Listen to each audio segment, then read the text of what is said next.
相公，选我当老婆吧。虽然我年纪大点儿，但是会疼人。你选别的女人，要是生不了孩子，到时候肯定会被送进死字营当炮灰的。你可想清楚了？这是穿越了！想不到前世身为兵王的我，居然穿越成为了大周边军的一名小卒。根据原主记忆，每隔半年，大周朝廷都会押解一批戴罪之身的女凡到边关，供边关士卒挑选。若是不能在1年内生育子嗣，为大周补充人口，二人都将被发配到死字营。季伯达，装什么死？校尉大人发媳妇儿，再不选，连母猪都轮不上你。现在剩下这些，要么是年纪大，或是有残疾，再则就是身体羸弱，一看就干不了活的。到底该选谁呢？居然还有漏网的珍珠！我要那个！季伯达疯了，选这么个累赘，他这是要娶回去当祖宗供起来啊！他估计以为自己在金凤楼找姑娘呢。叫什么名字？罪女苏青燕。苏，大周有这个姓氏的贵族不超过3家，莫非？好名字，就你了，跟我走吧。这少年竟然会选自己，莫不是被那中年女子逼急了，才病急乱投医？你小子可要想清楚了，一旦选定，可是没有反悔的余地。我牌都演完了，这样的女人，要是放在后世，可是我跪舔都舔不到的，怎么可能会后悔？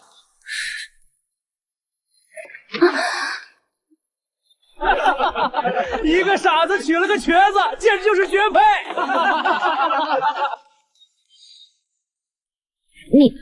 你还要抱多久？抱一辈子。这就是咱们暂时的家了。那你现在可以放我下来了吗？你先坐会儿，我把这里收拾一下。我叫苏青燕，你叫什么？我叫季伯达。你选我可能会给你带来麻烦。为什么？我父亲是南疆主帅苏定方，被朝廷……我只知道你是我娘子。我去领吃的，你在家里等我。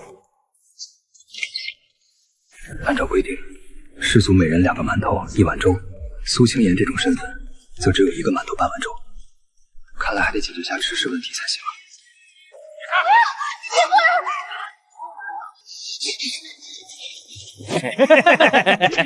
小妞儿，咱们吴长让你去暖床，那是对你的恩赐，你可别不识好歹。到了这里就认命吧，还当自己是豪门大户的千金小姐呢。带走！住手！怎么，你这软蛋想英雄救美？你没事吧？你先进屋，我不叫你别出来。你长本事了啊！竟然敢对老子呲牙！你要是识相，就赶紧乖乖把你媳妇儿送去给吴长暖床，否则老子今天废了你！我要是说不呢？这几年原主可没少挨过他们的耳光，但是现在不一样，自己前世可是堂堂兵王，现在这副身体虽然瘦弱，但杀人的技巧早已刻进骨髓。反了天了！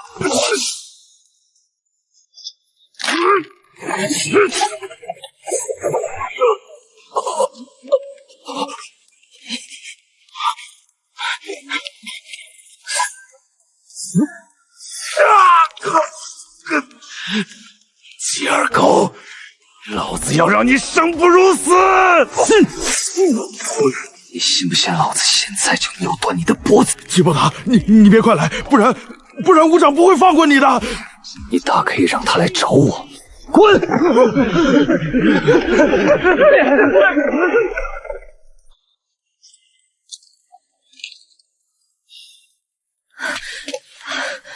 我不是说让你待在屋里别出来吗？我担心你。我没事，吃饭吧。这是你的口粮，拿着吧，我今天不饿。谢谢你。你是我娘子，我不护你护谁？鸡儿狗，给老子滚出来！不用担心，以往这基伯达见了自己就像耗子见着猫，哪敢像现在这般大拉拉的挡在自己面前？今天的他怎会如此陌生？鸡二狗，你好大的胆子，给我跪下！我堂堂7尺男儿，跪天地，跪父母，你算个什么东西，也配让我下跪？哟，翅膀硬了是吧？刘武长，这些年你抢我军功13次，辱我27次，打我9次，这笔账咱们是不是该算算了？你想怎么算？从今往后，我自己的军功自己领。你信不信？我只需要一句话，便能让你消失的悄无声息。那刘武长信不信？我能在一个呼吸之内，让你体验3种不同的死法。鸡二狗，你好大的胆子，竟敢对武长不敬！你们愿意把他当祖宗供起来，受他压榨，那是你们的事。从今往后，小爷就不伺候了。我怀疑基伯达通敌叛国，屋内那女子便是胡爵的奸细，给我拿下！胆敢反抗，就地格杀！住手！干什么？战场上对胡杰人的时候，一个个吓得双腿打颤，对自己人你们倒是挺威风啊！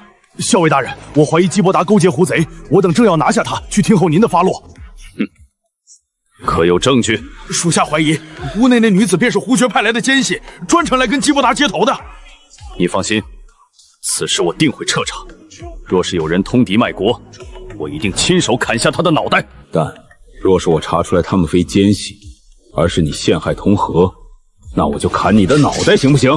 校尉大人，我目前也只是怀疑，这就需进行核实。校尉大人，不用紧张，我就是来给你们送床被子。小黎，我都上门了，也不愿意出来见见我吗？罪臣之女见过校尉大人。这里没有外人，无需如此。苏老将军对我有提携之恩，他遭人陷害，我却无能为力，愧疚万分呐。陈大哥无需自责，这个时候你还能来看我，小人已经感激不尽了。陈大哥，进屋坐坐吧。这半年来，我一直在调查苏老将军的事情，奈何我身在北疆脱不开身，也只查到了一些蛛丝马迹。你既然到了这狼风口，就安心住着吧。不过身份得保密，免得给自己惹来麻烦。多谢陈大哥。哎，你我兄妹何须言谢？你小子真是祖坟冒青烟了，能娶到我这如花似玉的妹妹。小黎虽然家道中落，但你要是敢欺负她，我可饶不了你。校尉大人放心，媳妇儿是用来疼的，我怎么舍得呢？以后刘武若是再敢私吞你的军功，直接告诉我，我替你做主。多谢校尉大人。我就不打扰你们小两口了。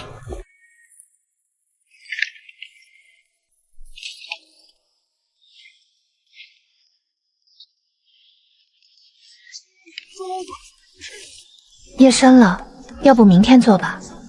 你先睡吧，我做点东西。眼下自己与刘武等人已经结下梁子，虽然今日陈真阳为我解了围，但我终究还是刘武手下的兵。他想要给自己下绊子，简直不要太容易。说不定哪次执行任务的时候，动辄便会丧命。而且就算事后陈真阳责问起来，他完全可以说豫场敌军战死。更何况陈振江今日帮自己解围，更多是念及他与苏清言父亲的香火情。若想要让他成为我的靠山，还是得展现出足够的能力和价值才行啊。姬郎，这是在做什么？姬郎，你这么盯着人家做甚？叩谢列祖列宗，我是真捡到宝了。姬郎不嫌弃我，那是我的福气。你脚伤还没好，快坐下。昨晚敷了药，已经好多了。姬郎，这是在做什么？我在做一把弓。弓？我以往在父亲军中也见过不少弓，唯独没见过这种样式的。我这把弓跟其他弓不一样，等我做好你就知道了。第二狗，军营集合。是有任务了吗？应该是轮到我们武巡边了。你要小心。放心吧，我心里有数，在家里等我，天黑前我就回来了。准备好了就出发吧。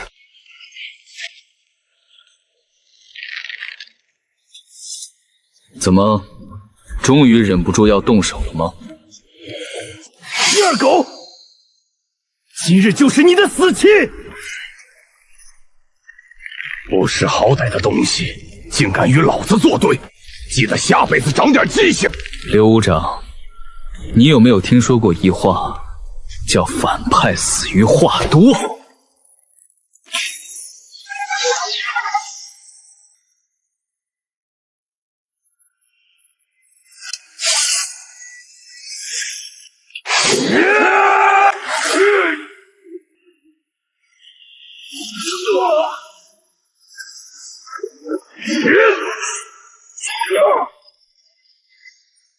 季伯达兄弟，我以前欺负你都是被刘武逼的，求求你别杀我，我以后什么都听你的。放过你也行，却杀了他。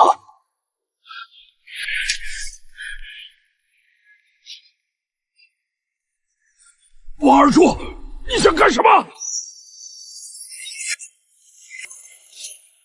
李信，从刚才那两支箭的轨迹和角度来判断，至少有2名敌人分布在不同的方向。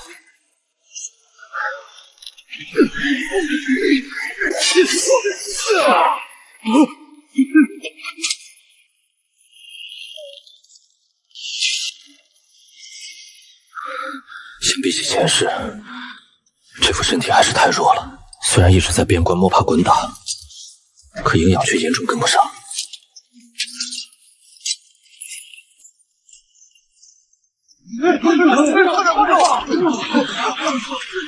季伯达，怎么回事？巡边的时候遇到胡杰人的斥候了。这3名敌人都是你杀的？我只杀了1个，另外2个是武长和周豪他们杀的。他们人呢？都死了。传令，全军备战，加大兵力巡查边关。是。这小子虽然浑身是血，却只有几处轻微的皮外伤，并无大碍，只是严重脱力，休养一下就好了。启禀校尉，刘武3人的尸体带回来了。属下见过校尉大人。好了，这里只有你我，就不要再装了。你小子可以啊，不仅反杀了刘武等人，还以一己之力干掉了3名胡爵赤系。你说我是该处置你呢，还是该奖赏你啊？校尉大人是如何得知的？昨日你得罪了刘武，以他睚眦必报的性格，肯定会在今日巡边途中对你下手，所以我便派人暗中跟着。来，喝一碗暖暖身子。你不用谢我，我是看在小黎的份上才照顾你的。只是没想到你小子竟然深藏不露，一口气干掉3名胡爵斥候，自己却毫发无损。你难道不知道，同袍相残那可是军中大忌？按大周军律，我完全可以将你就地正法。我不杀他们，他们就要杀我。为了活命，我别无选择。更何况，若是校尉真要处置我，我回营的时候就已经被拿下了。没想到季伯达小小年纪，心思竟然如此缜密。这次如果不是自己派人跟着，或许还真会被他蒙混过关。你小子不简单啊！季伯达，你给我听着，刘武3人是死于胡杰人之手，我会让人上报战功，连同抚恤银一起送到他们家人手中。刘武虽然不成才，但他姐夫却是一名实打实弹军，他若得知刘武战死，肯定会派人来调查。你要做好心理准，要是说漏嘴了，咱们都得掉脑袋。大人放心，我心里有数。小黎是大将军留下的唯一血脉，你一定要好好待他。一会儿去领取赏金，买置办些家用吧。庆功得迟些才能到。季郎，我没事。哈哈哈，你们还真是千địa情深啊！大人恕罪，小女子无意冒犯。这里没有外人，无需多礼。好了，带着媳妇儿去领赏银吧。如今2人有了小家，肯定是要在家里开火，以后不用去挤大通铺的饭食了。哟，小哥，你这媳妇儿可真俊呐，头发又长又直，这牛角梳太合适了。季郎，咱们以后花钱的地方还多，银子得省着点儿。银子本来就是挣给娘子花的，以后我会立更多战功，挣更多银子。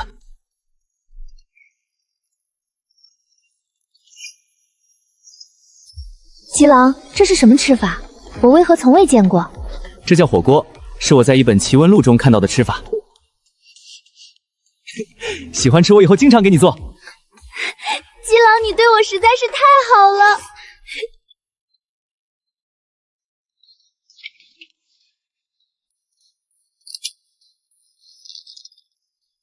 夫君，这把弓到底有多大威力啊？这世上怎么会有如此厉害的弓？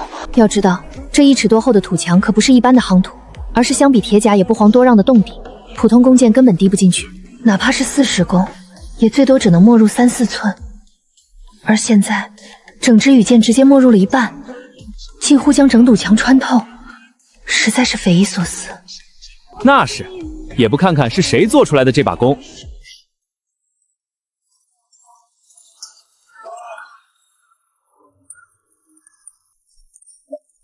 听说你小子昨天杀了一个狐贼，运气好而已。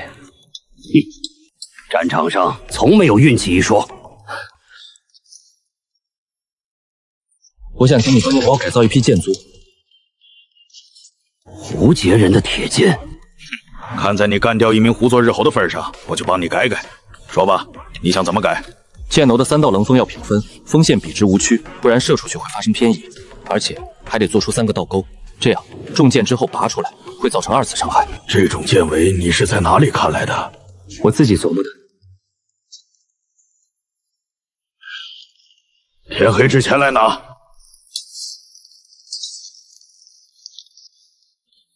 通过那天的消毒和敷药，如今伤口已经好多了。不过想要痊愈，还得几日才行。看来得去找老宋头要些金疮药。伤口好多了，再养几日就能走路了。要说治疗外伤的金疮药，还有什么比得上前世的云南白药？老头儿，我需要这些药。治伤？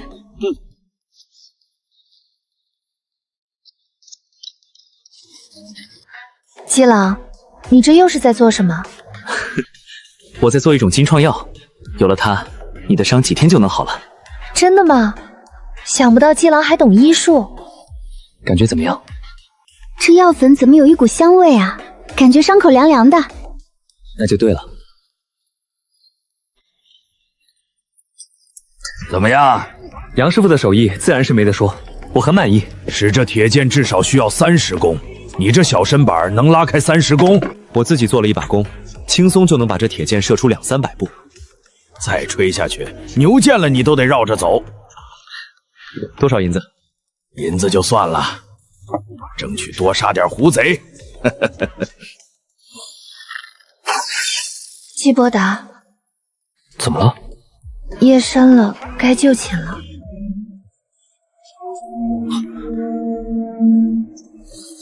有地血，你待在家里不要出门。你要小心。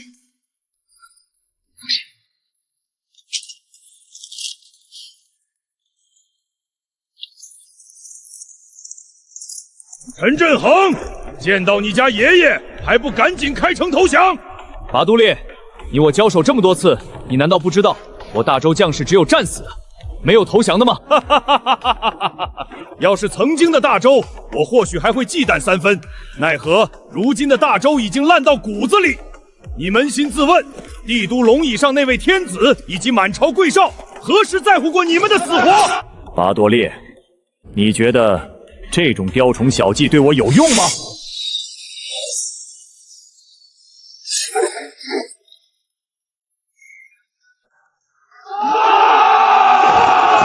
陈振江，你看到没？爷爷我随时可以取你狗命！欺人太甚，放箭！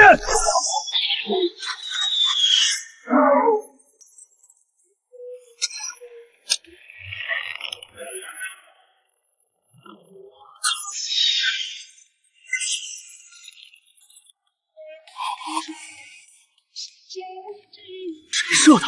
这得有250步吧？好样的！大王！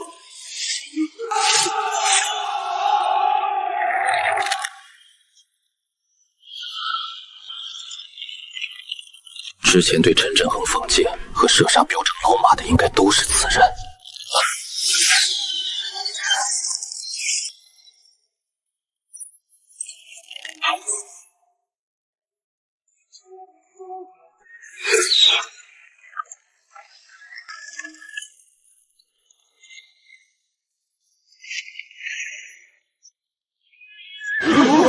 快去查他，胡界军中是否还有伏兵。启禀校尉，刚刚查到，是假镖师长曹小虎所射。启禀校尉，属下查到是误标的基伯达所射。荒唐！基伯达是谁？竟敢冒领军功！把他们2人带来见我。刚才那3箭是你们谁射的？启禀校尉，是属下所射。基伯达，你可要想清楚了再说话。冒领军功，那可是要吃军棍的。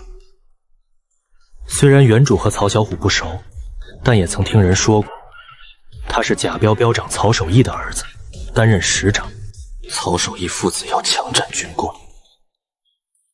启禀校尉，那3箭是属下所撤。基伯达，你好大的胆子！当着校尉大人的面，你也敢冒认军功？你还真是什么牛都敢吹呀！就凭你，能拉开30弓吗？基伯达，我再给你一次机会，如实交代，那3箭是不是你射出去的？确实是属下射的，如有半句虚言，甘愿受罚。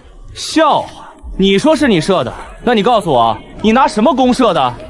那你说说，你开的什么弓，用的是什么箭？我开的是40牛角弓，箭是桦木羽箭配柳叶醉。校尉大人，属下所用的是这张自制破甲弓，所用的箭是特制的3棱箭仪，整个狼风口仅我1人使用。你说这是你自己做的弓？不错，这弓除了花里胡哨之外，我实在是看不出有什么杀伤力。你是觉得校尉大人好糊弄吗？校尉大人，恕我直言，这把弓别说是铁箭，就算是普通羽箭，也很难射出100步之外。箭。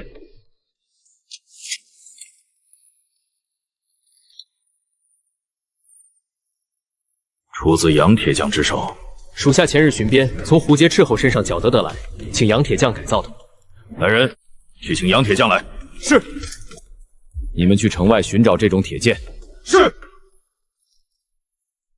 校尉大人，卑职觉得此事已经很明了，就是基伯达想要觊觎曹小虎的军功，根本没必要再查了。来人，去假镖带2个目击者过来。得令。校尉大人，我看这就没必要了吧？难道你还不相信我的为人吗？曹镖长的为人，我自然是信得过，但正因如此，我才要查一个水落石出，以免你们父子遭人非议，不是？你们之前可有看到曹小虎射杀敌军主将和射落敌军将旗？校尉大人问你们话，一个个都哑巴了吗？还不把你们看到曹小虎射杀拔都烈的经过如实禀报？启禀校尉大人，我确实看见曹小虎师长射杀了敌军主将拔都烈。对，我也看到了，那一箭更好射中拔都烈的胸口。启禀校尉大人，属下确实看到曹小虎师长射了几箭，至于有没有射中目标，并没看清楚。校尉大人，找到了。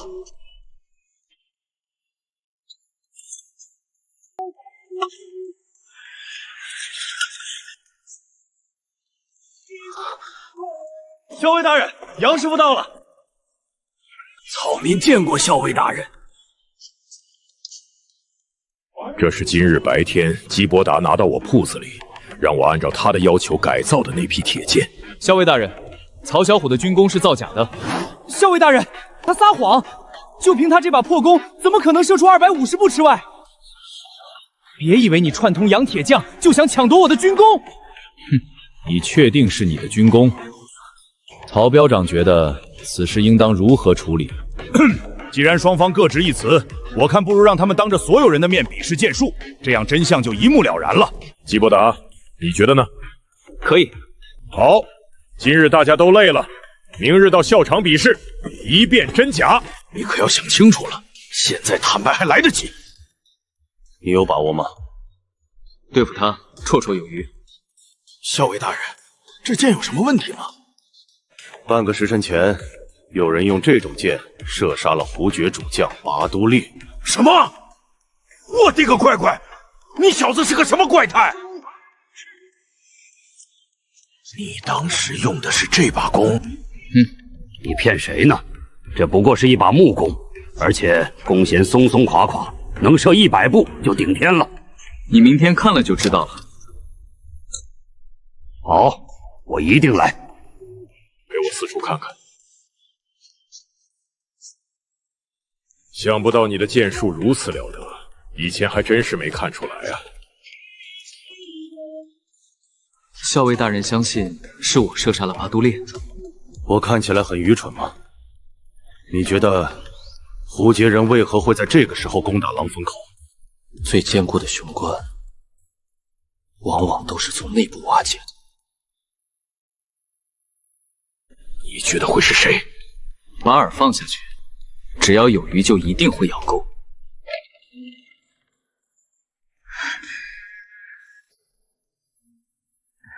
怎么样？胡金人退走了吗？已经被打退了，不过他们肯定还会卷土重来。这个年，怕是过不清静了。怎么会有这般无耻之人？而且冒领战功可是大罪，他们难道敢无视军法吗？娘子不用生气，我的战功谁也抢不走。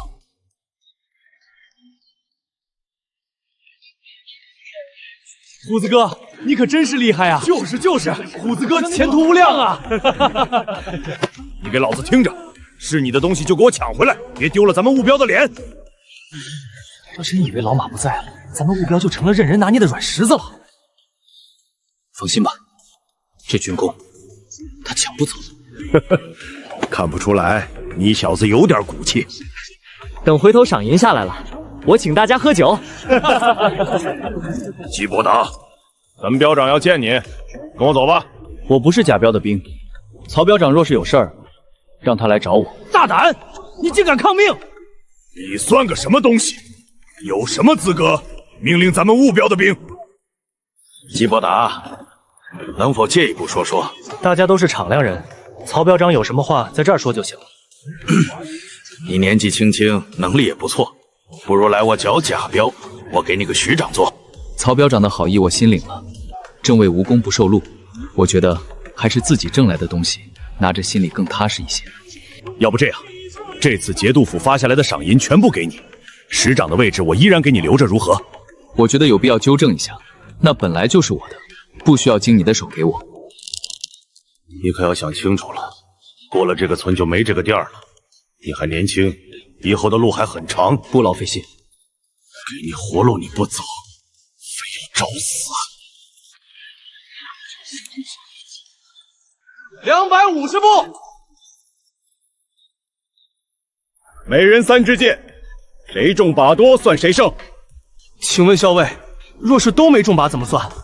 那就要问问你自己，是如何在黑夜中一箭射杀拔都烈，然后又精准射中敌军将旗的了。准备好了就开始吧，你们谁先来？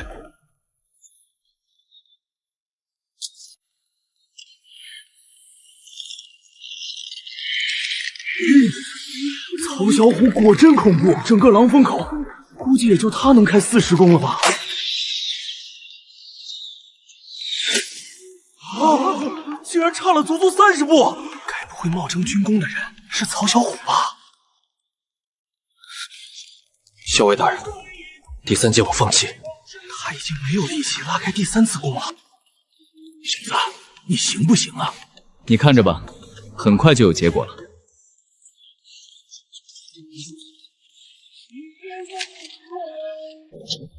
哎，你们看，基伯达那把弓怎么怪模怪样的？这种样式的弓我还真没见过。基伯达，你准备好了吗？回校尉大人，我准备好了。开始吧。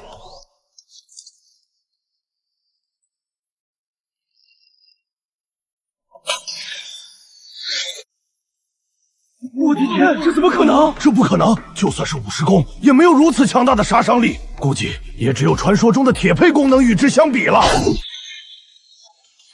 是我们搞错了，是曹小虎要抢夺他的军功才对。校尉大人，还要比下去吗？过来吧，你这弓叫什么名字？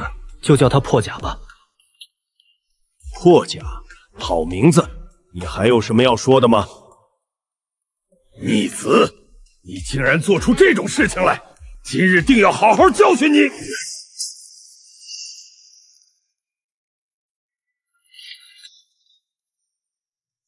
曹标长，可以了。校尉大人，这逆子竟然做出这种无耻的事情，今日定要好好罚他。军法如山，犯了错当然要罚。从现在开始，免去曹小虎师长职位，贬为普通军卒。老马死了，接下来谁来担任务标标长？你们给个人选。既然你们都没有人选，那我推荐一个你们看看。我觉得姬伯达就不错，虽然年纪小了点儿，但有勇有谋。校尉大人，卑职觉得不妥。有何不妥？卑职觉得姬伯达从无带兵经验，打仗可不是儿戏，仅靠个人勇猛是不够的，得为手下兄弟们的性命负责。将目标交给他，卑职不放心。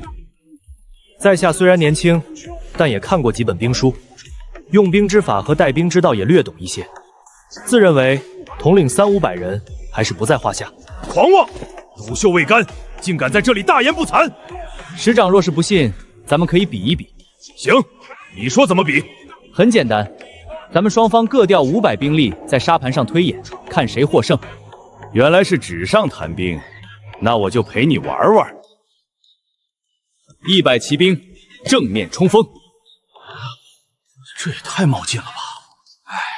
还是太年轻了。可笑，枪阵御敌。兵分2路，从2侧绕过。放箭。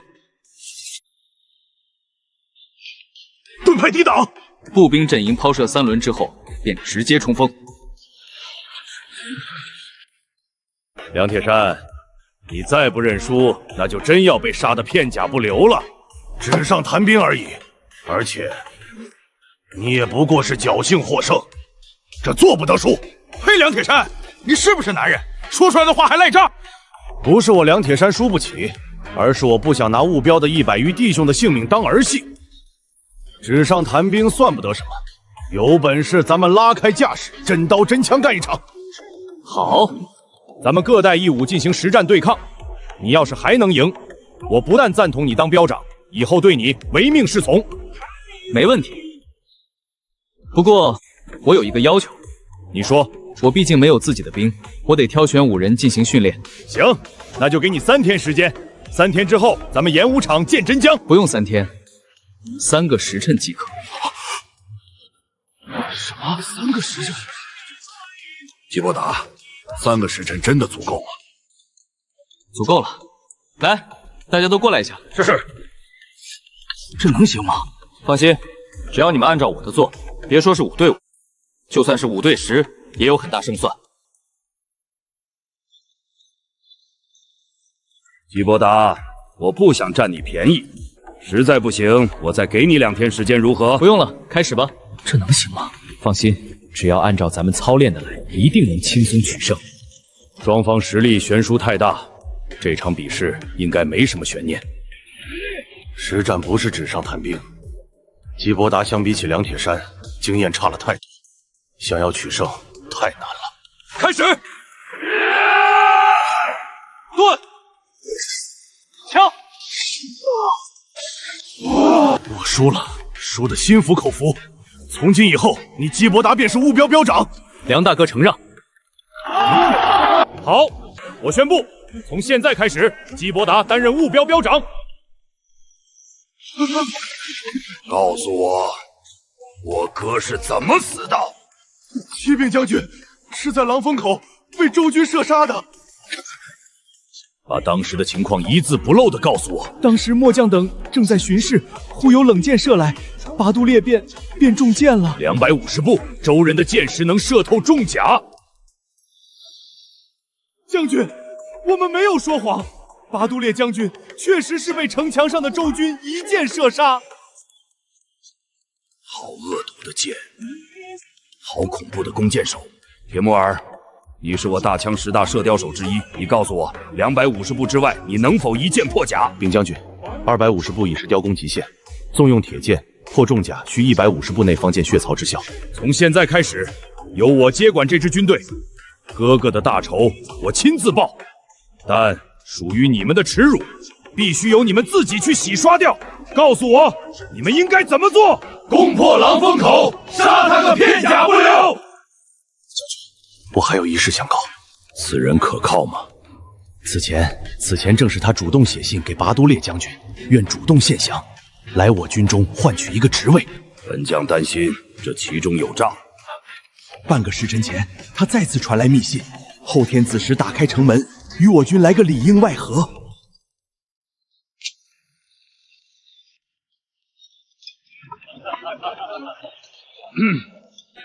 今日除夕夜，曹某就喧宾夺主一次，请大家前来一聚，还望校尉大人勿怪。无妨无妨。前日我那逆子做出有违军规的事情，是曹某教子无方，让大家笑话。今日一是请大家吃个年夜饭，二是借此机会向诸位赔罪。这酒可是我花了大价钱从灵州醉仙楼淘来的10里香，大家今日一醉方休。来来来，大家不要拘束。曹表长，要一醉方休的话，这每桌1坛酒，怕是少了点儿。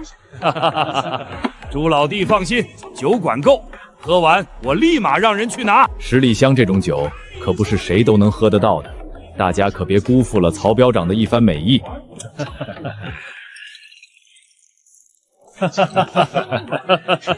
来，我们一起敬曹表长一碗。咱们应该先敬校尉大人才对。诸位不必客气，今日放开了吃，敞开了喝。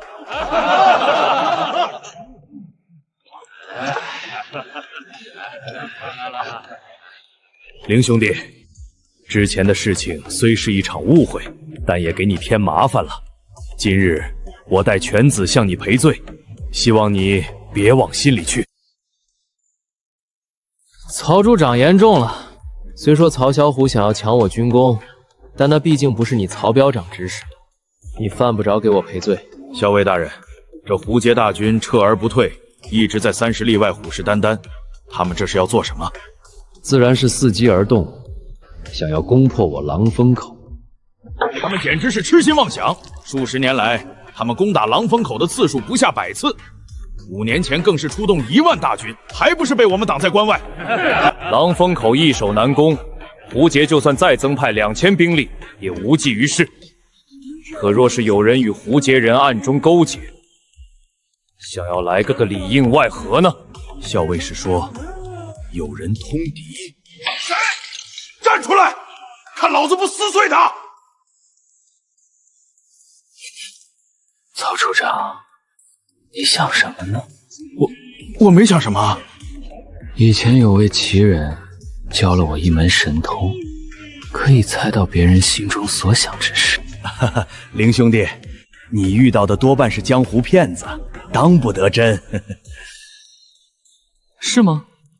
那今日正好做个验证。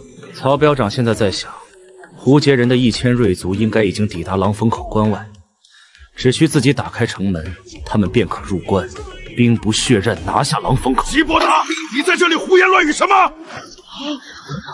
就当他的酒后胡言，你不必紧张。校尉大人，我堂堂标长，岂能容他这么污蔑我？我还猜到曹表长现在想着最多1刻钟酒里的蒙赏药药效就发作，然后你后院的亲兵就会冲进来，将我们全部杀死。吉伯达，你过分了，一而再再而三的污蔑我，真以为老子不敢动你吗？曹守义，你个奸佞之徒的，想不到你竟然真的通敌！放开我！他借机污蔑我，公报私仇，你们难道看不出来吗？曹表长，我猜得对吗？我曹某人堂堂正正，何时做过通敌之事？我看是你心怀不轨吧？到底是不是污蔑你，很快就知道了。校尉大人，我们2口子并不知情，只是曹表长之前交代要用他带来的酒，而且他还说这酒贵重，得他手下人亲自看管，不让我们碰。我知道跟你们无关，起来吧。曹表长，你是不是该解释一下这是怎么回事？校尉大人，你听我说，事情不是这样的。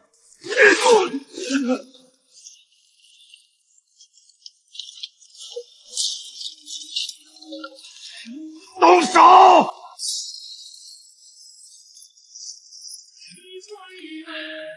各位，都吃好喝好了吧？接下来我就要送你们上路了。曹守义，你想干什么？熊老哥，都这个时候了，你还看不明白吗？这摆明了是想将我们一网打尽，然后开门迎接狐珠大军。你确实很聪明，只可惜你知道的太晚了。果然要通敌当走狗，话别说的这么难听。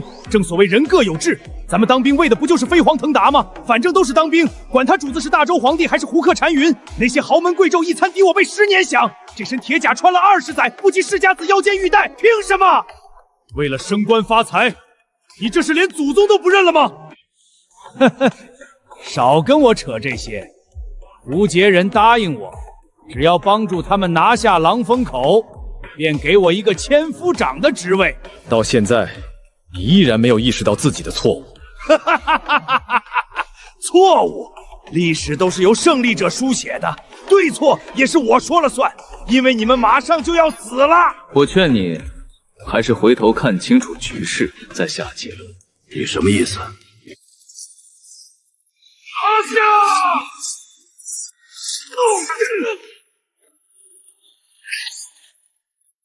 我很想知道你是如何识破我的计划。不是我，是基伯达。我说我是猜的，你信吗？不可能，我的计划如此隐秘，除了身边的亲信，没有人知道，你绝不可能猜得到。很隐秘吗？那我就跟你盘点一下，你都犯了哪些错误。首先是几日前狼风口外隐秘小道上出现了胡爵趁土，要知道这条小路胡杰人是不知道的，除非有人给他们提供消息。然后是胡爵大军这个时候出兵攻打狼风口，这更加不符合常理。再结合之前出现的趁土，不得不让人联想到狼风口有人通敌。老实说，这2日我与校尉大人在诸位彪长身边都安插了眼线，结果就在当晚，便有人看到你的人出关。不可能，我的人如此谨慎，不可能有人看到。你做的确实很隐秘，想要瞒过其他人并不难，但是想要瞒过你贾彪却并不现实。是谁？是我！你个吃里扒外的东西，老子杀了你！那天就因为你没有为曹小虎作证，结果被狠狠揍了一顿。没想到今天又是你坏了我的大事。老子认栽，要杀要剐赶紧的。察合台，你确定此人可靠？应该可靠，毕竟他此前在信中表露，陈振祥对他各种打压。如果此时3刻收不到信号，我就取你的脑袋！将军快看，信号！狼风口传来信号了！所有人听令，直奔狼风口！杀进去！粮食、银子、女人都是我们的！不好，快撤！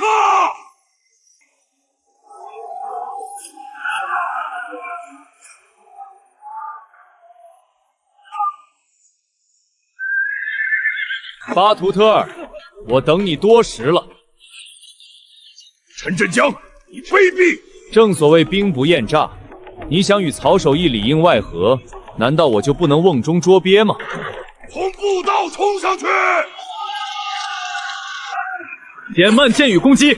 这是为何？只要巴图尔还活着，城外的几百胡街士兵便会不遗余力地疏通城门，想要将其救出去。而咱们只需站在城墙上，便可以将其射杀。反之，他们一旦得知主将死了，便会撤离。咱们想要杀他们，就没那么容易了。妙啊，妙计！城内的进攻要做到雷声大雨点小，主要集中兵力射杀胡界人城外的兵力。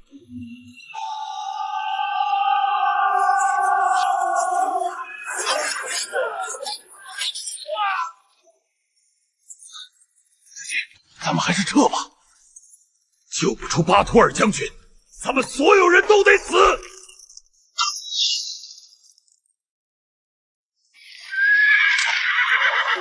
好剑法！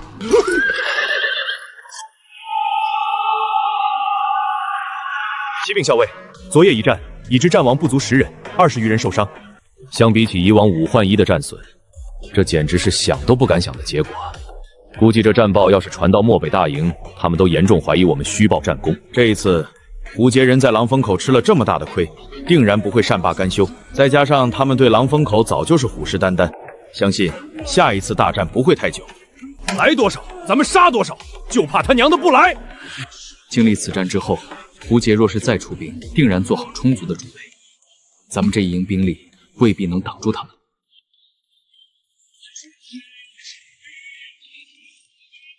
二狗子，昨晚你给我的那金创药还有吗？这是我祖传的秘药，药方不能外传，不过我可以多制作一些给你。好，你帮我准备一些药材，回头送到我家里。我先回去睡一觉。啊，我自己来就行了。相公可是嫌弃奴家？娘子误会了。想不到相公还会害羞呢。昨晚的战斗我都听说了，想不到相公不仅身手敏捷，谋略更是如此出众，连陈大哥都对你赞不绝口呢。回头等赏银下来，咱们风风光光办一场婚宴，宴请狼风口所有人。相公，你这又是在做什么？我在酿酒。酿酒？这不就是米酒吗？我要酿的酒比这好多了，不仅质地清澈，而且奇香无比。那十里香在他面前连弟弟都算不上。这世上真有如此好酒？那岂不是传说中的仙酿吗？跟传说中的仙酿差不多吧。表长，嫂子，什么事？慢慢说。漠北节度府来人了，据说来人是刘武的姐夫。校尉大人让我来叫你过去。我知道了，你告诉校尉大人，我马上就到。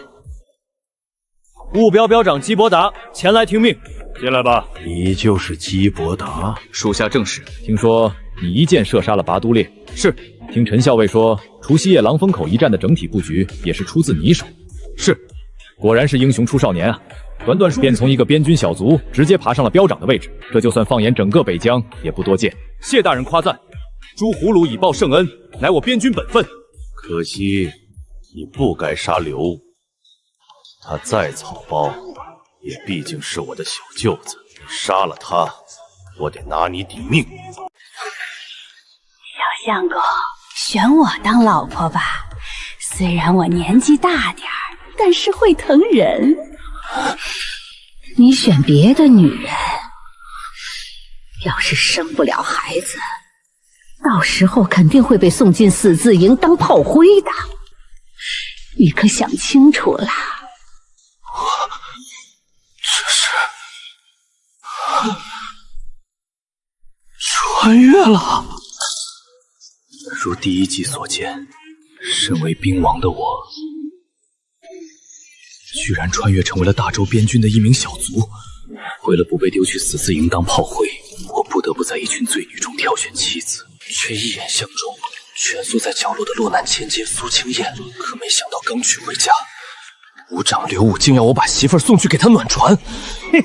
识相的就乖乖跟我们走，去给武长暖床。就是武长能看上你，那是你的福气。跟他废什么话？带走。面对他们的欺辱，觉醒兵王本能的我不再隐忍，以雷霆手段将武长等人斩杀，更是凭借前世之势造出威力惊人的复合弓和三棱剑。250步外，一箭射杀胡杰主将拔都烈，大败胡杰精锐。就在我以为能在边关站稳脚跟，准备领功得赏时，你不该杀刘武，他再草遭，也毕竟是我的小舅子。现在你杀了他，我得拿你抵命。张大人何出此言？刘武长是死于胡杰探头之手，怎么能说是我杀了他？那你告诉我，为何其他人都死了，唯独你活了下来？因为属下身手好。看来你是不见棺材不落泪了。把人带上来。武恩，你是刘武的兵，现在你如实交代，刘武是怎么死的？你不必担心，本参军在此，只要你所言属实，定会为你做主，而且还会给你记检举之功。回禀大人，当日属下被基伯达所伤，未能前去巡边。后来听说刘武长等人全部死在巡边途中，只有基伯达活了下来。刘武因为贪图基伯达领来的媳妇儿，想要据为己有，彼此已经发生过冲突。哦，竟有此事。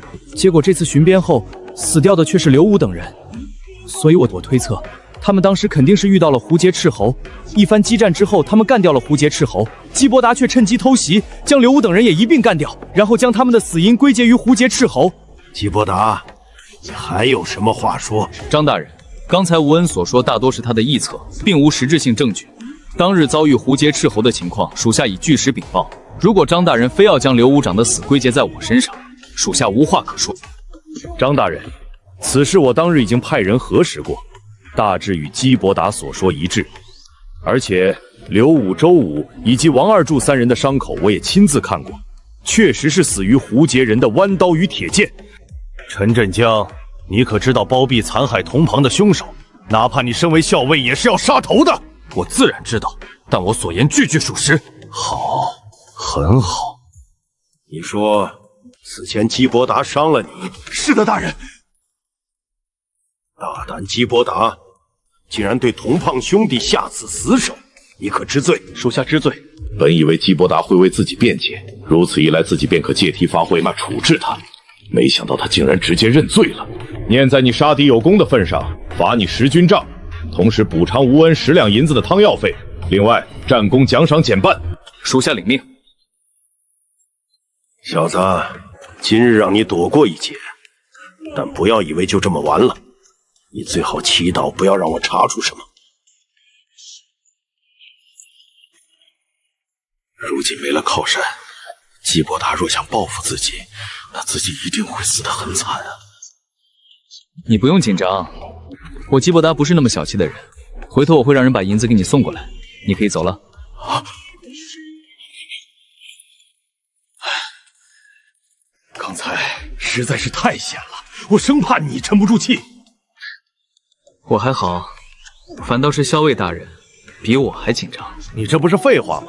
要是事情败露，我也得跟着遭殃。你刚才想都没想直接认罪，是因为苏清县吧？你小子有情有义，我没看错你。走，媳妇儿，带你去买衣服。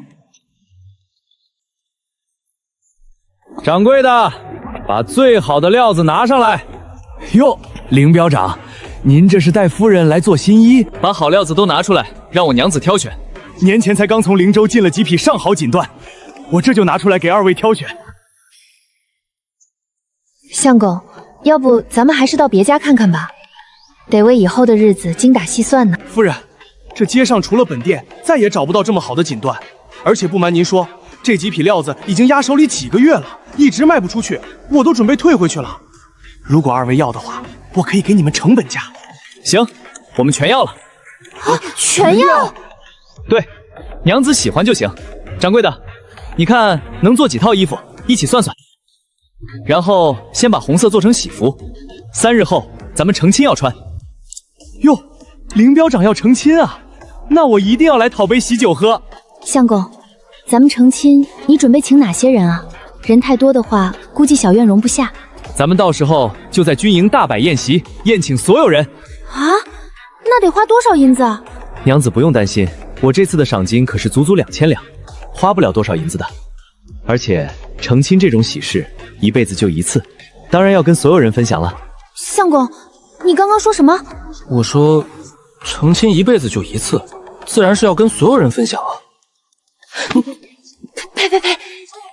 相公可千万别这么说。娘子，你怎么了？相公有勇有谋，将来肯定能立下更多战功，封王拜将也不是不可能。到时候得多纳几房小妾，怎么能说一辈子就成一次亲呢？纳妾？对啊，相公要是不纳妾，别人会说我不懂事儿的。娘子，我这辈子能娶到你就足够了。相公，遇到你也是小离这辈子最大的福气。大家3天后都来喝我的喜酒哈，不许随礼。恭喜季彪长啊！季彪长现如今可是狼风口的英雄人物，能喝到您的喜酒，都是我们的福气啊！校尉，请您去一趟。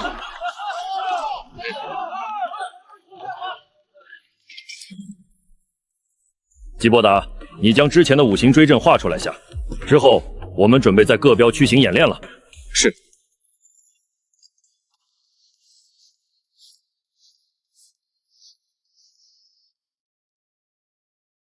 这段时间我私底下也没少对这战阵进行拆解研究，本以为自己已经掌握了80%，听完季伯达的讲解，我才发现自己所掌握的不过冰山一角啊！此阵看似简单，实则精妙绝伦。若是加以训练，将五行追阵的威力完全发挥出来，士兵的战力将直线飙升。或许1对1不是胡然人的对手，但若是5对5，他们至少有50%胜算。不止50%，而是80%。80%？校尉大人可曾想过，为何我们1对1打不过胡杰人？胡杰人体型高大，且弓马娴熟，天生善战。不然，那是为何？在战斗中，体型和力量确实占优，但他们体型再大能大过大象吗？力量再大能大过猛虎吗？可人却能驯服大象，杀死猛虎，这是为何？我们的士兵之所以单挑打不过胡杰人，体型固然有一定关系，但绝非主要原因。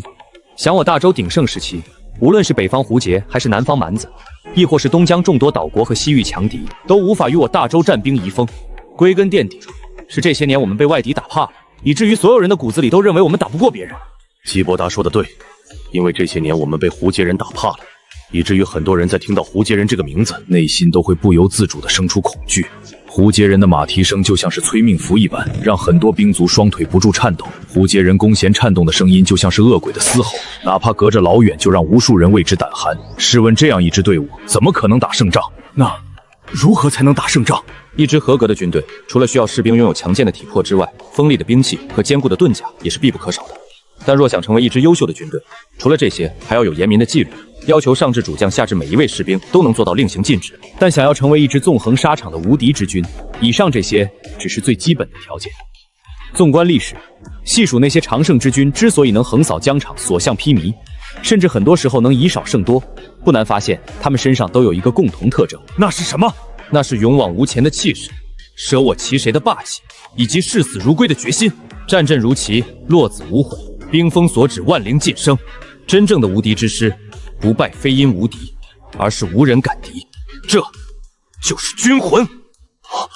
军魂，这少年将来的成就不可限量。若是一支军庭交给他，给他足够的时间磨练，或许真能扫平北疆关外。看来这小小的狼虹口定然容不下他，看来得尽可能的帮他走向更高处啊。不过眼下最重要的是，趁着基伯达还在，得尽快让他给我练兵。基伯达，你告诉我，眼下我们应该从哪一步做起？校尉大人，我是来请你喝喜酒的，你这明显是想把我当苦力啊！你帮帮我，回头你们成亲，我随10两银子。陈振恒多次帮自己，这份情我一直记在心底。虽然不知道这套方式古代人能不能理解，希望能帮到他吧。练兵是一个循序渐进的过程，3、5天或许不见成效，但若能不折不扣地坚持训练，不出3月，他们每个人都将发生蜕变。准备点宵夜，还顺带拿来半坛10里香来。请兵，末将在。这不是上次传西夜曹守义在鸿门宴上喝剩下的那批酒吗？校尉大人好歹也是世家出身，拿喝剩下的酒待客，就不怕被人笑话？你小子别挑肥拣细，也就是你要换做其他人，想喝还没有呢。你这个留着吧，今天尝尝我亲自酿的酒。你酿的酒？吹什么牛？这可是你说的不喝啊！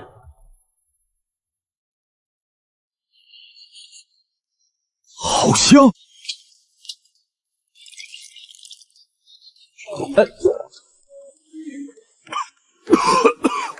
我去，你这酒里加辣椒了吗？怎么这么辣口？忘记跟你说了，我这酒不宜豪饮，得慢慢喝，才能品尝出其中精髓。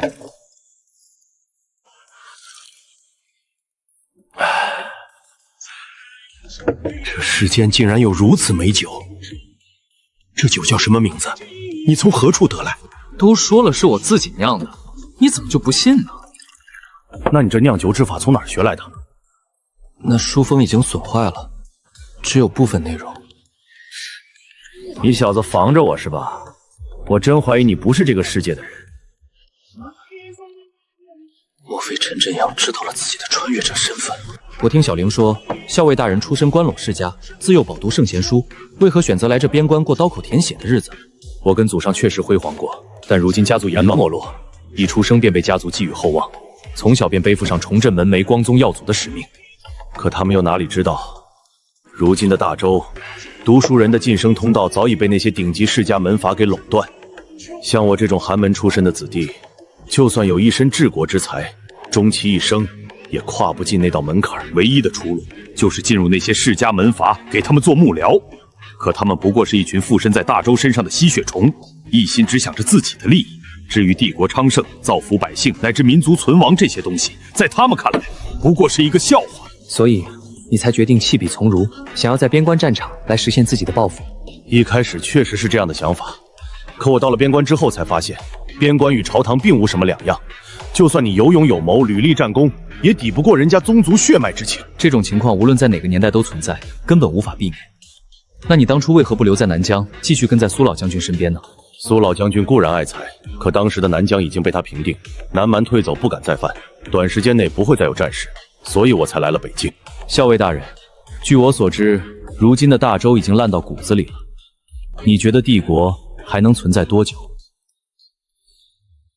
你小子真敢说，不怕掉脑袋吗？大周确实是气数将尽，这是很多人都心知肚明的事情。朝中权臣当道，武将拥兵自重，地方豪强林立，世家豪门只顾小家。就算真出一位盖世明君，面对这千疮百孔的帝国，也是回天乏术。若是你姬伯华能挽狂澜于既倒，扶大夏之江森，你会不会取而代之，自己去做那龙椅呢？是啊，作为一个穿越者的我，无论是对这个世界，还是对大周帝国，都没有太多的认同感与归属感。正如陈振恒刚才所问，若是机会真的摆在自己面前，我一定会毫不犹豫地坐上龙椅，过一把皇帝瘾。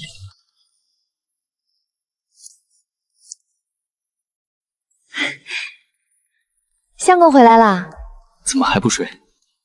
人家一个人睡怕怕，等你呢。那让我给你暖和暖和。相公好坏。吉时已到，新人拜堂。一拜天地，二拜长兄，夫妻对拜。一群不胜酒力的家伙。黑影不会是朝我家去吧？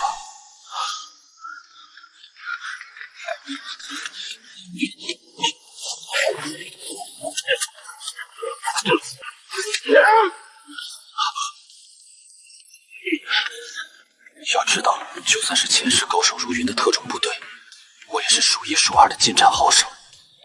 可眼下仅一个回合，竟然落于下风。相公，是你吗？没事，别出来，危险！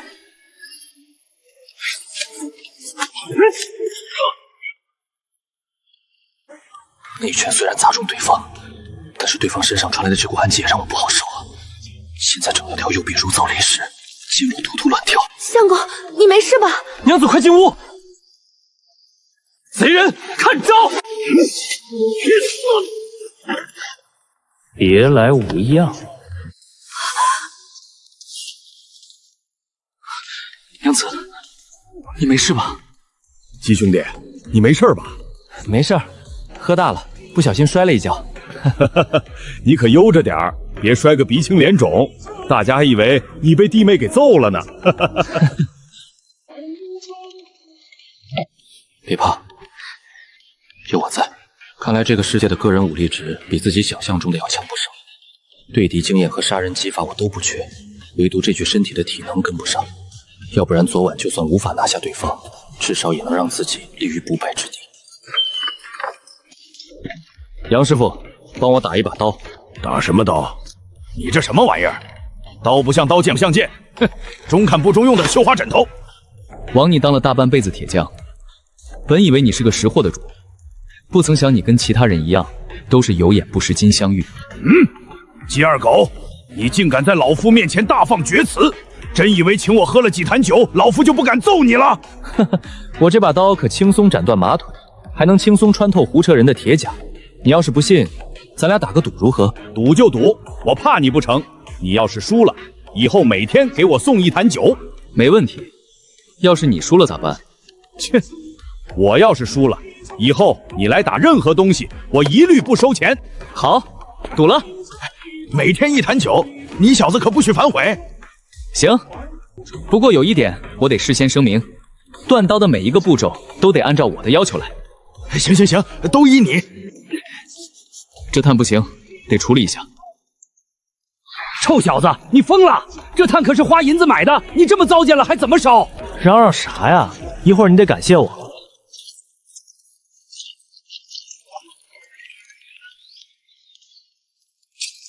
温度是锻造工艺的一个重要因素，可普通木炭最高温度也就700-800度，不能完全将铁矿烧透，进而无法将铁胚中的杂质去除，这将大大影响兵器的硬度和韧性。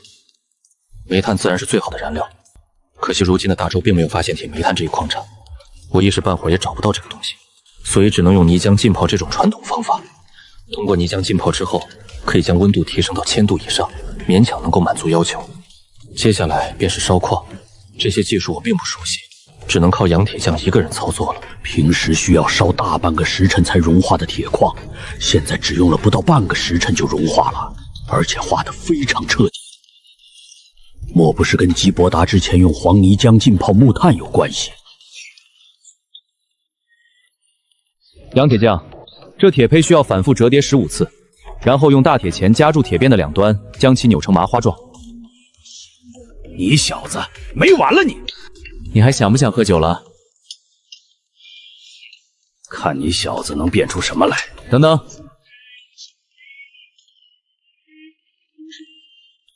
今天就到此为止吧，明日我再来。这把刀算是初步完成了，你小子测验测验。这把刀是按照唐刀的样式制作的，但在一些细节上我做了调整。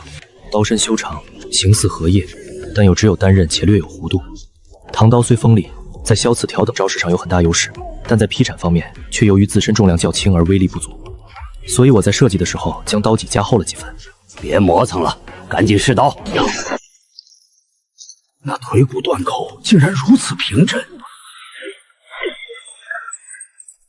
杨师傅，愿赌服输，你不会赖账吧？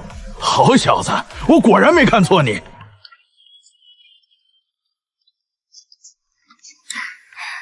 夫君回来了，娘子自己吃就行了，不必等我。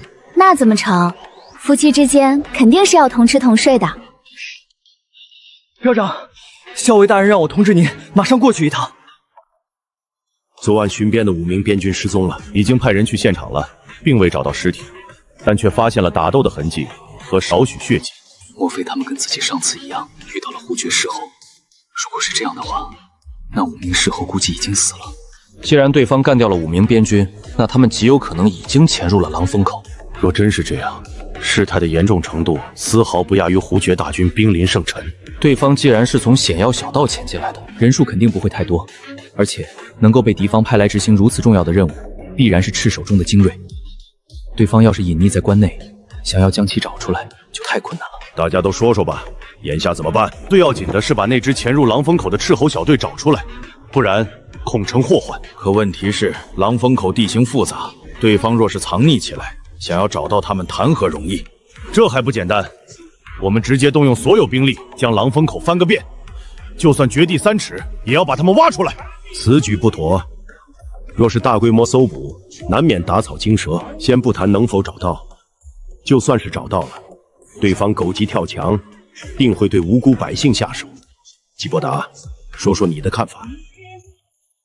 我要世纪的详细地图。有，只能一试了。不过我需要人手。要谁？你说。由基伯达担任使长，直到任务完成之前，你们只需听他一个人的命令。我丑话说前面，本次行动异常危险，极有可能会丧命，怕死的现在可以退出。师长，要是怕死，咱们就不会站在这里了。你直接下命令吧。第二点，从现在开始，你们需要无条件执行我的命令。如果做不到，现在退出。如果师长你下的命令是错误的呢？也必须执行吗？是。为什么？如果这个命令真的是错的，那也是我事后要承担的后果。当然，我作为使长，我会对你们每一个人负责，这是我的职责，所以我不允许自己犯错。还有问题吗？你有多少把握？不知道，只能一试。我现在担心的是，他们在被我找到之前先一步动手。你放手去干就行了，我已经做了相应部署。我已经封锁消息，以免让老百姓知道，引发恐慌的同时，还有可能打草惊蛇。你可曾听说过胡杰的2大王牌斥候？不曾。胡杰军中有2支极其凶悍的斥候军团，名为赤峰和血鸦。他们选定5、6岁的小孩为目标，然后通过多年的残酷训练，最终能活下来的10不存1。但每一个活下来的都是绝对的精锐，他们无论是单兵战力还是团队配合都极其恐怖。曾经一营北疆边军遭遇了一支10余人的血鹰小队，结果这500州军险些被对方屠杀殆尽。自此之后，北疆边军听闻血鸦之名，无不胆寒。你是说这次来的是血鹰军团？从现场的痕迹来看，咱们的人几乎没有反抗之力，而且现场处理得非常干净，几乎没有留下什么痕迹。这绝非一般的赤卫。加之胡杰人接连几次失利，派血鸦前来也不是不可能。若来的真是血鸦，不仅我们等人异常危险，整个狼风口都是岌岌可危。都是2个肩膀扛1个脑袋，就算来的真是血妖，我也要让他们有来无回。自己前世就是特种兵，正好领教一下血武的实力如何。麻烦你帮我照看一下小丽。放心吧，你不说我也会派人看着。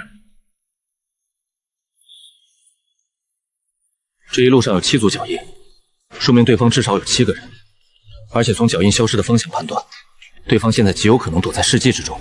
师长，世界上有几百户人家，咱们总不能挨家挨户搜吧？真要这样，对方听到风声早就跑了。你们假设一下自己是对方，会选择躲藏在市集的什么位置？首先肯定不能藏在市区中间区域，这样很容易陷入围困，而且暴露的风险也会加大。你们觉得呢？如果是我肯定选一个视野开阔的地方，给自己留下退路。其次是足够毙命，避免与人接触。这些胡贼潜入之后，肯定会第一时间杀害老百姓，以此来确保自身行踪不暴露。看来只能等到明日，看哪家没有人出门，就可以缩小目标范围。潜藏在暗中的敌人就像一把利剑，随时有可能发动致命一击。我们没有时间了，天亮之前必须将人找出来，并将其干掉。你们有没有想过，如果那家人已经被胡绝人买通，或者说，那本就是胡杰人安插在狼风口的一个据点呢？啊，不会吧！我也不相信咱们拼命保护的人会出卖我们，但在战场上，哪怕是1/1000的可能性都要考虑进去，因为我得对你们每一个人负责。师长，咱们接下来怎么办？没有办法，只能一处处查。一炷香之后，在这里碰头，这是他们给自己留的退路。而且这家人的房屋并不与其他房屋相连，最近的也有30余丈，可以说房屋4面8方都可以突围，这无疑是给行动增加了难度。我找到他们了，时间紧迫，我只说一遍。黄勇，你在路口附近伏击，守住后门。是。石萌，你配合黄勇，务必将后门守住。是。耿忠、崔实，你2人在东西2面寻找制高点，需保证弓箭能覆盖所有位置，随时应对突发情况，以防对方狗急跳墙。一旦让其逃走，后果不堪设想。是。秦小根，一会儿行动开始，你带剩余的人列阵攻进去。是。我会从屋顶前进去，与正门的秦小根等人配合。记住一点，速战速决，千万不能给对方逃走的机会。行动。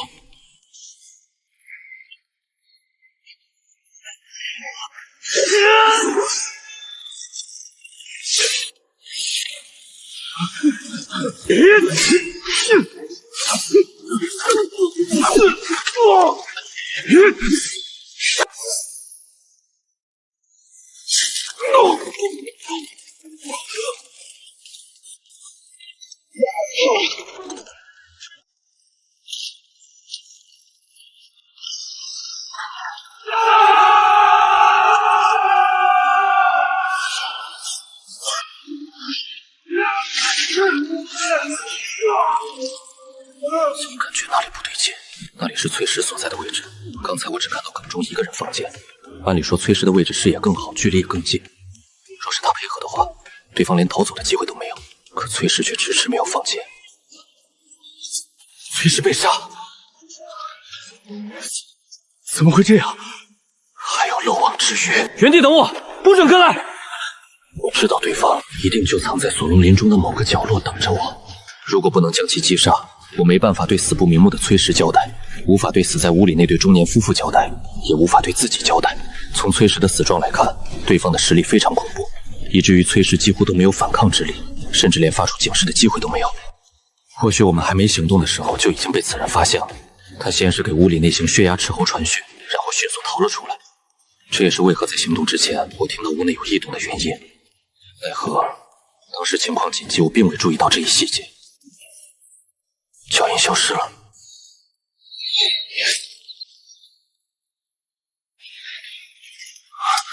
看来对方已经洞察了我的意图，找到你了，只剩下最后一针铁剑了。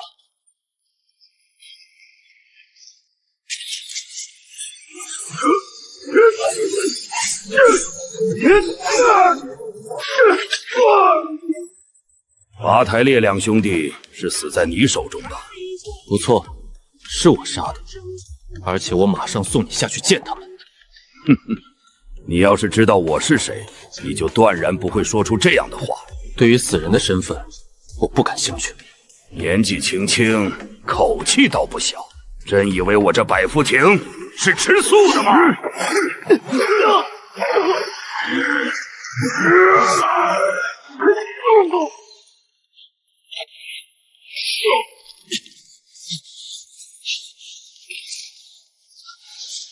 这一战几乎抽考了我全部力气。平心而论，若不是最后我故意示敌以弱，再出其不意将其反杀，此时躺在地上的人谁还不一定。师长，你没事吧？去把尸体处理一下，记得把盔甲拨回去。当营口物资匮乏，普通士卒只有修补了很多次的皮甲，铁甲数量不超过单手上数。今日这8具铁甲对于我们来说是一笔价值不菲的战利品。师长，有情况！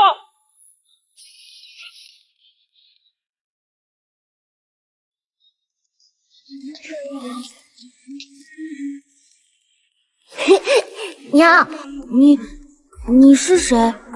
我娘呢？你爹娘去城里办事去了，让我来接你。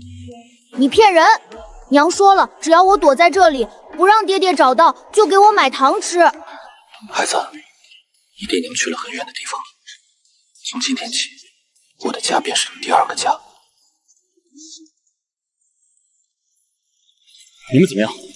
回禀校尉大人，8名血压探星已经全部被斩杀，我方一死一伤。原来我们斩杀的竟然是有名赫赫的探星王牌血压。哎，金狼刀，季兄弟，这刀你从哪儿得来的？这种金线刀只有胡杰军中的1军主将才有资格佩戴，莫非这次敌人的小队里有1名胡杰将军？除了1军主将之外，血压军团的百夫长也是佩戴这种金狼刀。那岂不是说是1名血阳军团的百兰长？你们说的应该就是那家伙了。这才多久？如此显赫的战功，就算是放眼几百年大周帝国，也是殊为罕见的存在啊！叔叔，怎么了？你抱我离开时，我都看到了。叔叔已经给你爹娘报仇了。相公，这是……回头跟你细说，先弄点吃的。饿了吧？我马上就去做饭。这孩子父母都被杀害了，我不放心他一个人，便将他带回来了。这孩子命也太苦了，要多吃饭哦，不然个子长不高的。长高了能成边军吗？想要成为边军，身高和力量都不能差。慢点吃，小心噎着。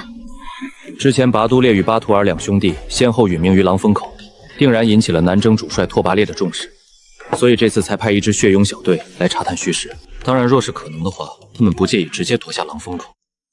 可如今那批探司全部伏击，就连那名血焰军团的百夫长也命丧狼风口，拓跋烈定然不会善罢甘休。接下来，狼风口将会承受他的雷霆之怒。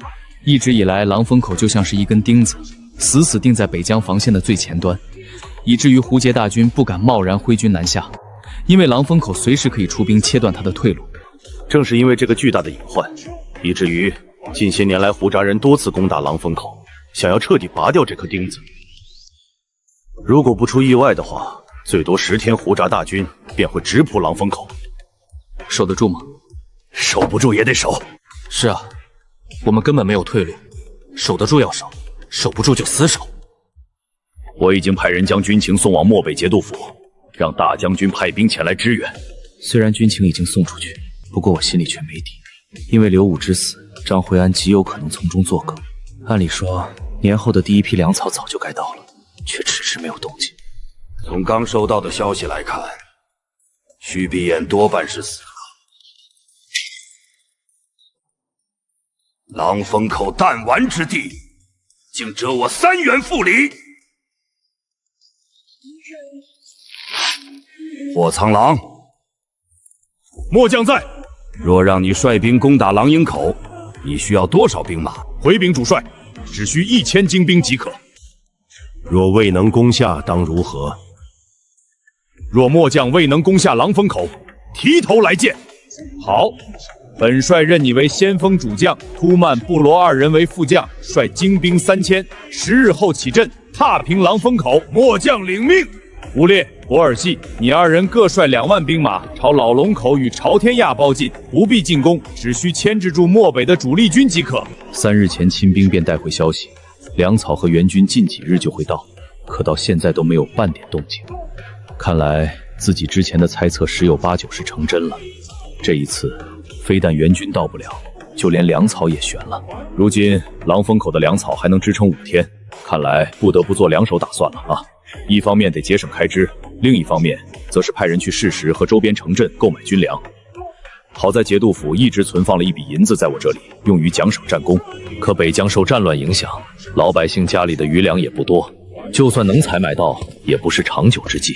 刚刚得到消息，1000精骑外加2000汉族于5日前离开沃纳城大营，直奔狼营口而来。而且这次领兵主将是霍苍狼，此人同为拓跋烈麾下7大战将，且位列第3。最主要的是，他父亲霍怀恩本是周人将领。霍怀恩原为云州都尉，正元17年携朔方部防图叛投胡节。此人精兵法，投敌之后便被任命为南征先锋，连破北境13城。如今援军肯定是指望不上了，现在唯一能做的便是做好充足的战前准备，靠着500人死守。按照敌军当前的行军速度，最迟3日便会抵达狼风口。诸位觉得这一仗应该怎么打？守城战每年都会发生很多次，能想到的方法基本上都用过了。像上次基伯达这一招请军入瓮算是一个奇招，但这样的战术只能用1次，第2次就不灵了。基伯达，你说说看。除了死守，我也想不到其他办法。没援军，没粮草，500军卒对3000精锐，可想而知这一战有多艰难。别的不说，对方哪怕是耗，也能耗到我们使尽粮道。校尉大人，卑职有句话不知当讲不当讲。老五，大家都是出生入死的兄弟，有什么话直说无妨。校尉大人，咱们几百号兄弟在这里拼命死守，人家却对咱们的生死不管不顾，真的值吗？我知道大家心里都在想什么，我更清楚，如今的大周权臣当道，军权旁落，天子早已被架空，地方更是士卒林立，乡绅遍地。无论怎么看，大周都是大厦将倾，气数将尽。你们说的没错，我们在这里与敌人拼死去拼活，可节度府却冷眼旁观。估计我们全部战死狼营町，最终却连为我们收尸的人都没有。我也觉得不值。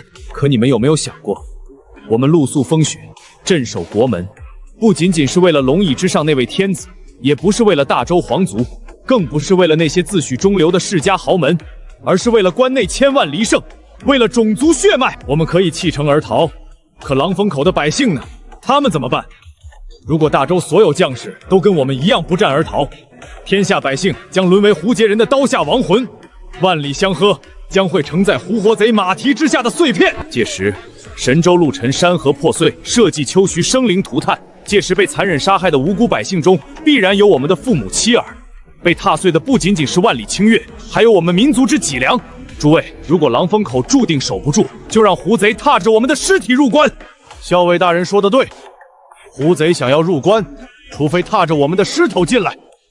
男子汉大丈夫，何惧一死？更何况能与兄弟们死在一起，也算是死得其所。不用想也知道，肯定是张怀安在从中作梗。就算陈振香亲自去漠北要兵要粮都没用。对方表面答应，可私底下以各种借口拖延个10天半月，狼风口根本拖不起。别的不说，这几百号人每天吃的就是一个大难题。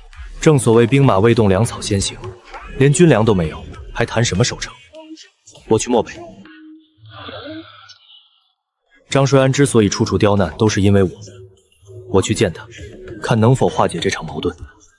眼下这也是唯一的办法了。你想干什么？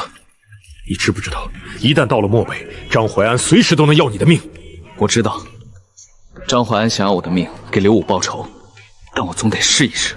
而且他想要我的命也不是那么容易。不行，你要是有个三长两短，我怎么跟小茹交代？放心，这次我自己跟他说。昔年定远侯36骑定西域，今日我基伯大达独闯节度府。从现在开始，梁老哥担任务标标长，秦小根顶替你的位置。标长，那你呢？标长，那张大人明显是不怀好意，你一个人去节度府太危险了，要不我带几个兄弟陪你一起去？狼风口大战在即，正是用人之际，而且对方真要杀我，就算把狼风口这500人全部带上，都无济于事。你们记住，此战关乎民族的生死存亡，一旦狼风口失守，胡解铁骑将长驱直入，马踏中原，到那时候，整个北京都将生灵涂炭，民不聊生。自从将小石头带回来之后，这个小院更像一个家了。只可惜这小家伙一直闷闷不乐，动不动就坐在那里发呆，连苏清燕也没有好的办法。相公可是觉得这饭菜不合口味？娘子的手艺越来越好了，怎会不合口味？那我看相公似乎右口不佳，可是有心事？我要去一趟节度府，想办法要来粮草和援军，为狼营口解围。父亲说过，大丈夫生于天地之间，当有所为，有所必为。娘子，如果我未能要来援军，狼营口若是失守，相公，小茹本是戴罪之身，没有死在发配之路上，已是上天眷顾。没曾想竟让我遇到了相公你。虽然我们相处不足孤月，却是小茹心中最幸福的时光。如果狼烟口真的守不住，那小荣便与相公一起共赴黄泉，来世再做夫妻。小石头，我要出门一趟，家里就剩你一个男人，你可得保护好你婶婶。好。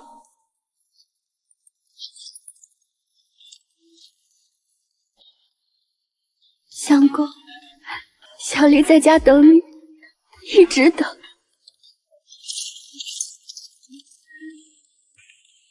下官求见张大人。您稍等，小人去通报给张大人。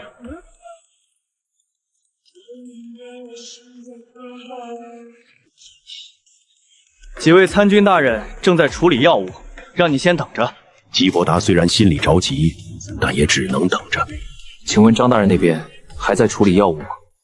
几位参军大人已经回去休息了，要不你还是明天来吧。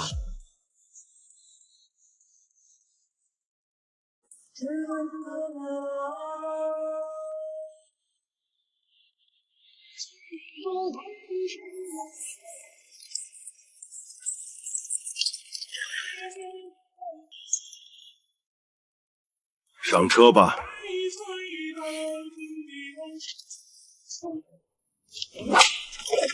我知道你是为粮草和援兵而来。胡杰3000精兵已经抵达狼风口外，随时准备发起攻城，仅靠500兵卒根本抵挡不住。而且所余粮草最多只能坚持3日，请大人立刻发兵发粮。你说这些，5日前我就已经知晓，而且我只需一道命令，援军粮草。不过我有一个条件。大人请讲，只要是卑职能做到的，义不容辞。很简单，用你腰间的战刀自刎，为刘武陪葬。大人，上次卑职已经说得很清楚了，刘武之死与我无关。你说的是你说的，信不信则是我的事。大人，狼风口危在旦夕，一旦狼风口失守，胡解铁骑便再无阻碍，直逼龙脊关。还望大人公私分明，切莫延误了军机。你是在教我做事吗？卑职不敢。我最后再问你一遍，是你自己死，还是狼神口500军卒替你死？你若自刎，我连夜发兵驰援狼风口。是自己死，还是由狼风口500兵卒替他死？无论是前世还是今生，身为一名将士，若是血染沙场、马革裹尸，那也就罢了，又岂能死在这种小人手中？大人的要求，属下办不到。那就让狼风口500兵卒等死吧。既然张怀安这条路走不通，那就只能想其他办法了。毕竟事关狼风口500边卒和成千上万百姓的生死存亡，我不能轻言放弃。听说了吗？胡贼出动2路大军，直奔老龙口和朝天崖而来。是啊，以往不都是开春之后才开战的吗？今年胡察人为何这般着急？直觉告诉我，这2支胡劫军团的出动是为狼风口的货仓狼打掩护，同时拖住飞龙城的主力大军。当然，若是漠北主帅卢振元不予应对，这2支军团便有可能假戏真做，直接对老门口和朝天崖发动进攻。胡劫兵分3路，出动如此规模的兵力，必然是对狼风口志在必得。这位兄弟，能否拼个桌？请坐。能否讨一杯酒喝？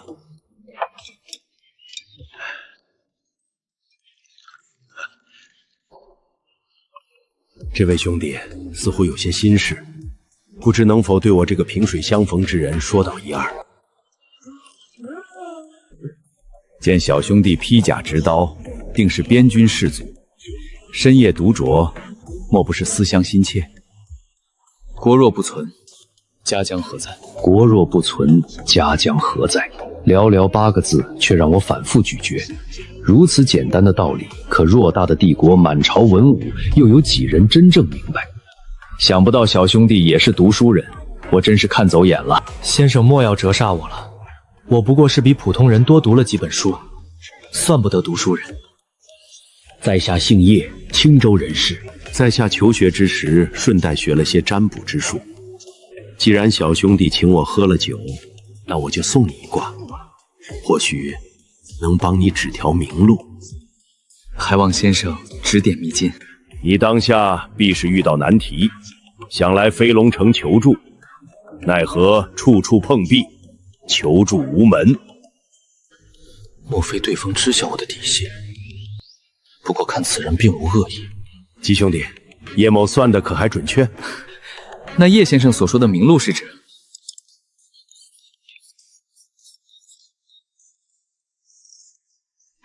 季兄弟，叶某告辞。谋事在人，成事在天，后会有期。明日午时，五里亭。看来对方极有可能来自节度府。至于对方为何指点自己，我目前还猜不到。当然，我也不是没想过对方会对我不利，可思来想去，整个戒毒府就只有张怀安想要自己死。但以张怀安那高高在上的姿态，肯定不会多此一举。毕竟在他的眼里，我不过是一只蝼蚁，他不会亲自动手，而是让自己主动赴死。齐伯达兄弟，真的是你！原来正是昨日领自己到节度府的校尉江晓。校尉大人，我们又见面了。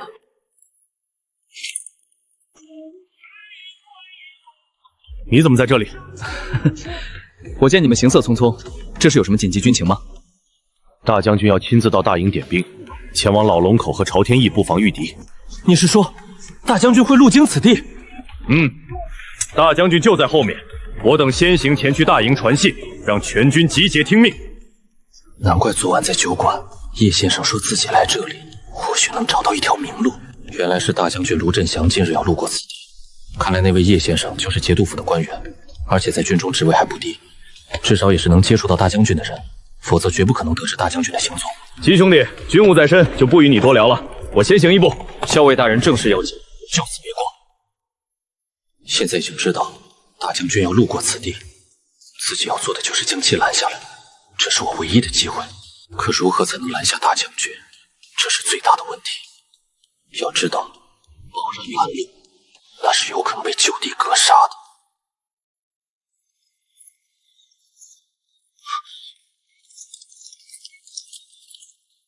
居然是张怀安！狼风口镖长基伯达求见大将军。何人等到？速速闪开！找死！没想到这小子竟然找到了这里。你是何人的部下，竟敢拦大将军的路？想死吗？竟是叶先生，果然如自己猜测那般，他果然是大将军身边之人。从衣着来看，应该跟张怀安一样，都是大将军麾下的参军。绝不能让这小子见到大将军。樊校尉，此人来历不明，以下犯上，定是心怀不轨，速速拿下。慢着，大将军，此人怕是要对你不利，切莫靠近。老夫征战半生，什么刀山火海没趟过？区一个少年，又何责倒栽？你是何人？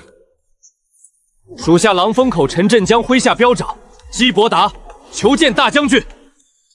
前不久，我似乎在寝宫部上见到过这个名字，不是连杀胡界2名主将的那小子吗？你可知延误军机该当何罪？情况紧急，属下也是迫不得已。带他去大营。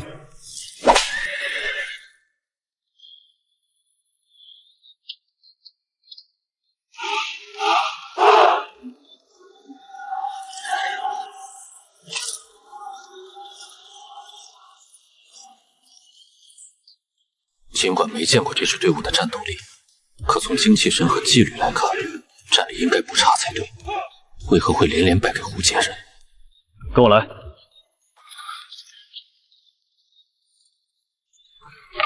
虽然自己见到了大将军，但能否借到援兵和粮草还是一个未知数。最主要的是，待在这个人生地不熟的地方，我始终觉得内心不安。以张怀安的能力，只需略施手段，便可让自己万劫不复。不行，我不能坐以待毙。既然猜不到张怀安会用什么手段，那最好的办法就是把自己从明处引入暗中。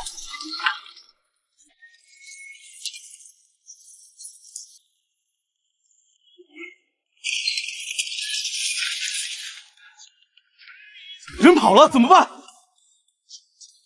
我去禀告张大人，你们赶紧快使去，都帮我去找。是。站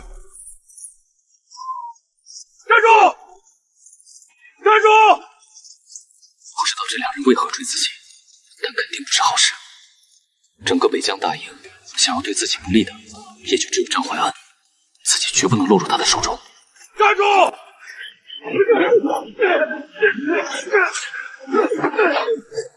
这样跑下去迟早要被围住，为今之计只能赌一把朝帅营方向跑了。此人盗取机密，乃是胡家的嫡子，快给我抓住他！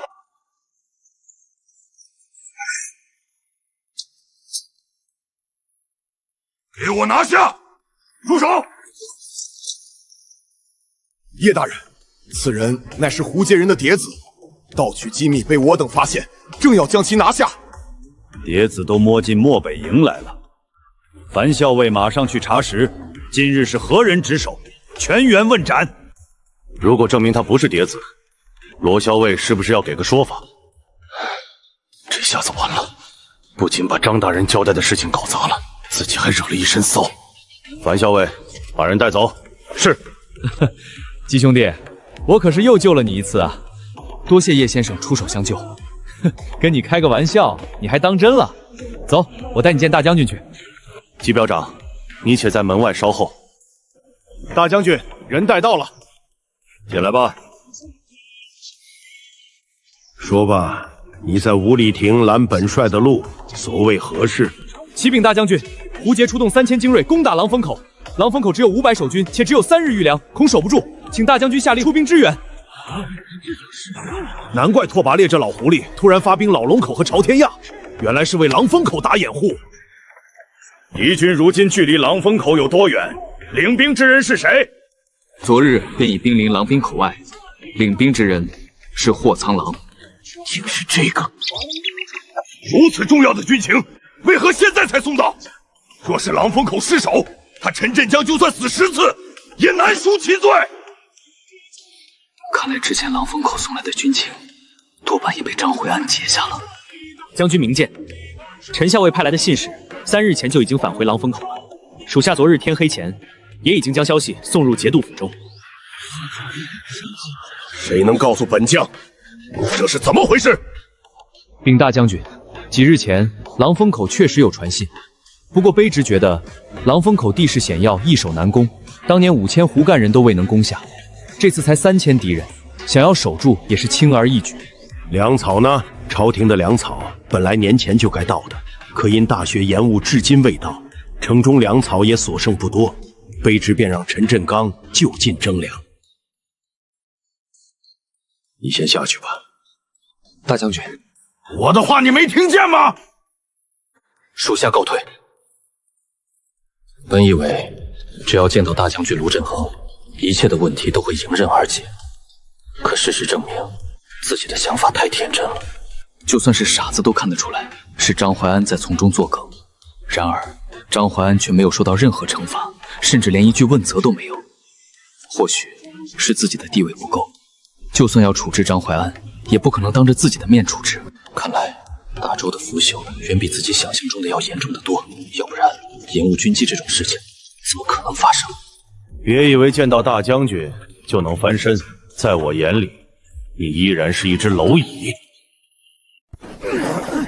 小相公，选我当老婆吧。虽然我年纪大点儿，但是会疼人。看过1、2、2季的义父们都知道，身为兵王的我，居然穿越成为了大周边军的一名小卒，还被迫选了个罪女当妻。小妞儿，咱们伍长让你去暖床，那是对你的恩赐。为了保护妻子不被伍长欺辱，我只能杀死伍长刘武等人。没曾想，对方小舅子竟是掌管粮草攻境的节度使官。好一个季伯达！本官定要让你血债血偿！竟趁着敌方率兵攻打狼峰顶时，故意扣发粮草，拒绝援军，欲置我和500边军于死地。今天若非叶之威及时赶到，我就算能拼死一搏，能否脱身还是一个未知数。季伯达兄弟，大将军叫你进去。属下参见大将军。你是不是觉得我没有处置张金是官官相护，全然不顾边境安危？属下不敢。你都敢揽老夫的帅旗了，什么敢不敢的？老夫也曾年轻过，知道你心里想什么。张怀安与你的恩怨我都知道了，今日军械库之事也已经查清，但我眼下却不能动他。为什么？您身为帝国大将军，北西军统帅，放眼整个北疆，不都是您说了算吗？为何还办不了一个小小的参军？莫非真如自己猜测那般，在这些大人物眼里只有利益？所谓的家国大义都不过是说给别人听的。年轻人，你太小看我卢振恒了。之所以暂时不能动他，是因为他老丈人是户部尚书兼度指使。若是我办了他，往后北疆40万大军的军衣粮草都将是大问题。难怪张怀安如此的有恃无恐，哪怕明知自己那些小动作就要被揭发，依然是那般的气定神闲。原来他有如此强硬的后台。粮草的事情，我已经让叶之威去办了，你无需担心。不过，胡杰对老龙口和朝天崖各发兵2万，其他地方同样也在暗中集结兵马，我已经抽不出兵力援助狼峰口了。看来注定是没有援军了。狼峰口500兄弟还在等着自己，成千上万百姓的生死存亡前卸自己一人身上，自己若现在回去，该怎么跟他们交代？又该如何对自己交代？大将军，狼营口有多重要，想必不用我多言。若是被胡贼军死则死矣，可数百里疆土和成千上万的百姓都将被胡战铁骑踏碎。给我站着！堂堂7尺男儿，跪天跪地跪天子跪父母，唯独不能对权势下跪。我北疆边军骨头比铁硬，哪怕站着死，也不跪着生。我比你更清楚狼峰口的重要性，但狼峰口至少有险可据。你可知北疆有多少地方是一马平川？一旦开战，那都是要用将士们的身体去筑墙，以此来抵挡胡解铁骑的。大将军，属下有个办法，或许可解狼峰口之急。之威，如今北疆大营还有多少可用之兵？你应该比我更清楚。而这些兵力，不到万不得已是绝不能动用的。属下明白，但大将军别忘了，我们还有一支队伍。哦，还有哪支队伍？死字营。我确实忽略了这支队伍啊。不过死字营之中，基本都是被打入奴籍的罪人，更是不乏从各地发配而来的死囚。北疆死字营足有3000余人。平时死字营军奴大多都在从事劳作，或是修补城墙，或是搬运物资，而且大多数时候都是吃不饱的，过着苟延残喘的日子。最主要的是，一旦开战，这些军奴就会被派往战场充当炮灰，往往攻城战便是这些军奴最先上，也算是让这些戴罪之人发挥最后一点作用。可这些军奴一旦脱离了北疆大营，就等同于离开了牢笼，谁还能管住他们？不行，死字营之中不乏穷凶极恶之仆，一旦脱困，恐出祸患。大将军，我能管束他们。你可知道，死字营中都是些什么人？你拿什么管束？属下愿以项上人头立下军令状。你可知军中无戏言？属下知道，不过属下有几点请求，请大将军准许。说吧。恭喜姬校尉，此次若无先生不助，别说援军，估计连一粒军粮都看不到。我代表狼营口500兄弟，谢过先生。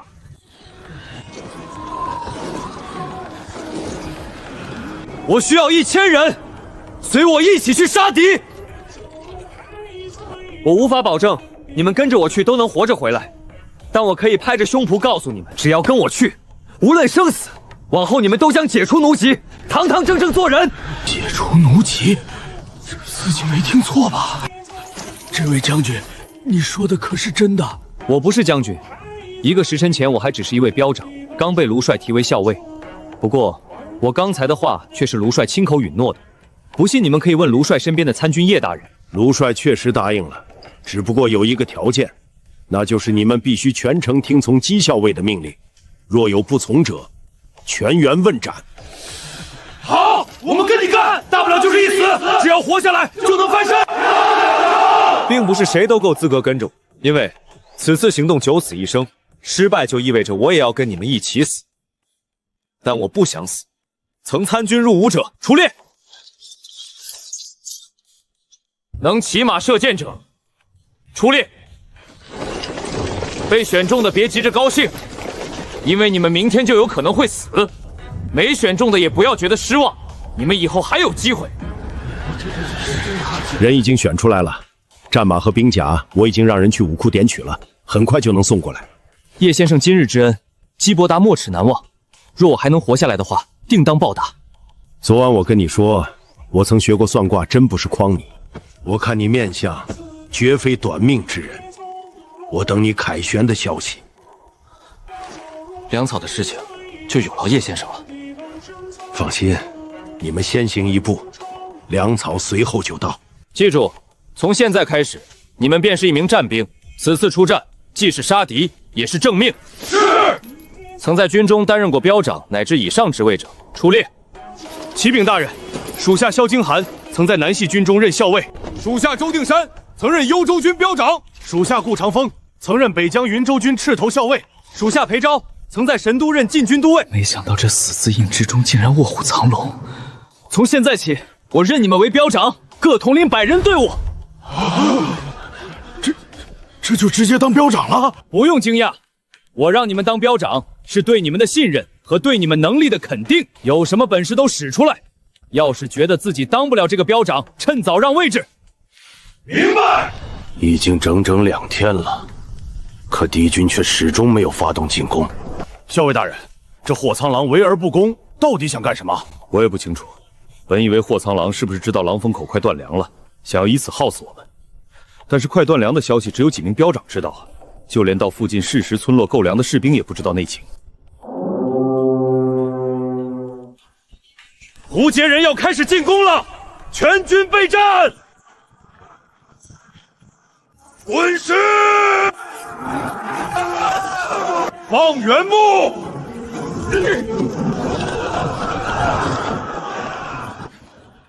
虽说这是胡杰人惯用的进攻方式，可这次对方的主将可是大周叛将霍苍狼，他比胡杰人更了解周军的防守手段，不可能没有应对之策才对啊！现在10分钟换防，将城墙上的乙标和丙标换下去休整，将正在休整的丁标和乙标派上来。注意隐蔽，敌军有投石车。狼风口之外那条峡谷河道崎岖狭窄，照理说投石车根本运不进来，但现在投石车确确实实出现在了狼风口外，而且还不止一架。我现在终于明白为何对方之前的攻击那么敷衍，原来对方将投石车拆开搬运过来，此前血谷之中那些来回穿行的人影，是在现场组装啊！传令，甲标携木曼上城支援。得令。命乙标和丙标伐竹，编制竹蔓，越多越好。得令。多少木蔓，全部拿上来。大人，这些木蔓都是多年前制作的，一直丢在仓库之中没用过，卑职全部搬上来了。让他们加紧制作，能做多少是多少。是。看来对方应该有5架投石车，而且距离城墙足有400步的距离，弓箭根本够不到。梁铁山，属下在。带几个人去把那架床弩搬上来。是。这东西的射程可达400余步，如今也只能靠它进行反击了。成功了，再来！只可惜，整个狼风口就这1架床弩，要不然完全可以压制对方的投石车。但是库房之中库存的弩箭只有不到200支，按照每次使用3根，用几十次就会耗尽。给我杀！杀死这些入侵者，为兄弟们报仇！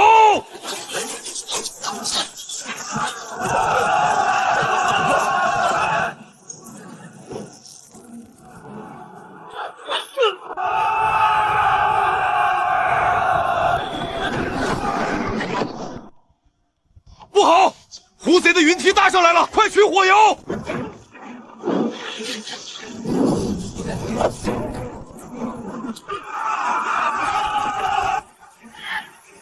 熊广，带人去城门方向支援。是。尽管在开战之前，我就让人用巨石将城门甬道堵死，可一旦对方撞碎城门，便可以疏通甬道，而且这个过程完全处于死角，站在城墙上根本无法阻止。接伯达，你接到援军了吗？我们快顶不住了。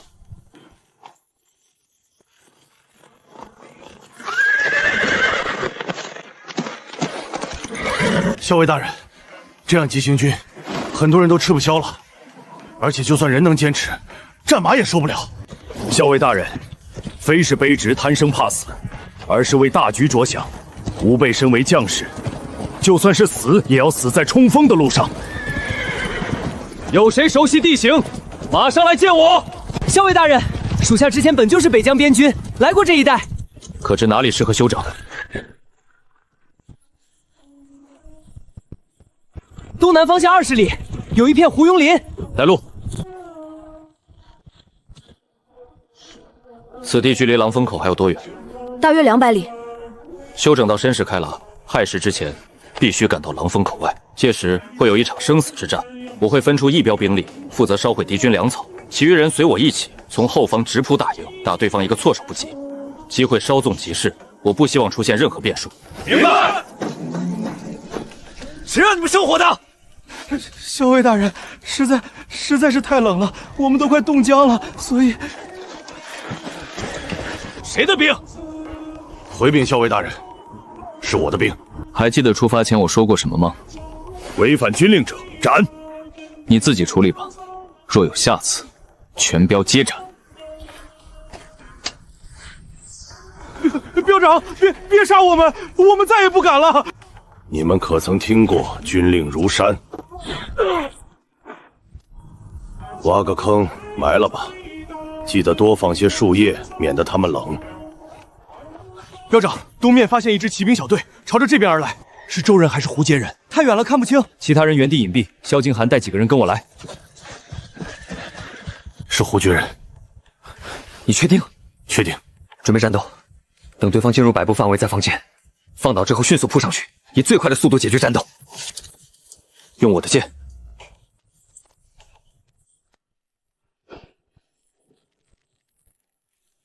放箭！一箭射杀3人，而且箭速比我的破甲弓还要快。好箭术。你叫什么名字？凌略。以后你就跟在我身边吧。有事吗？校尉大人，属下想跟您打听个事情。你想问什么？属下想知道，镇守狼风口的是不是陈振江？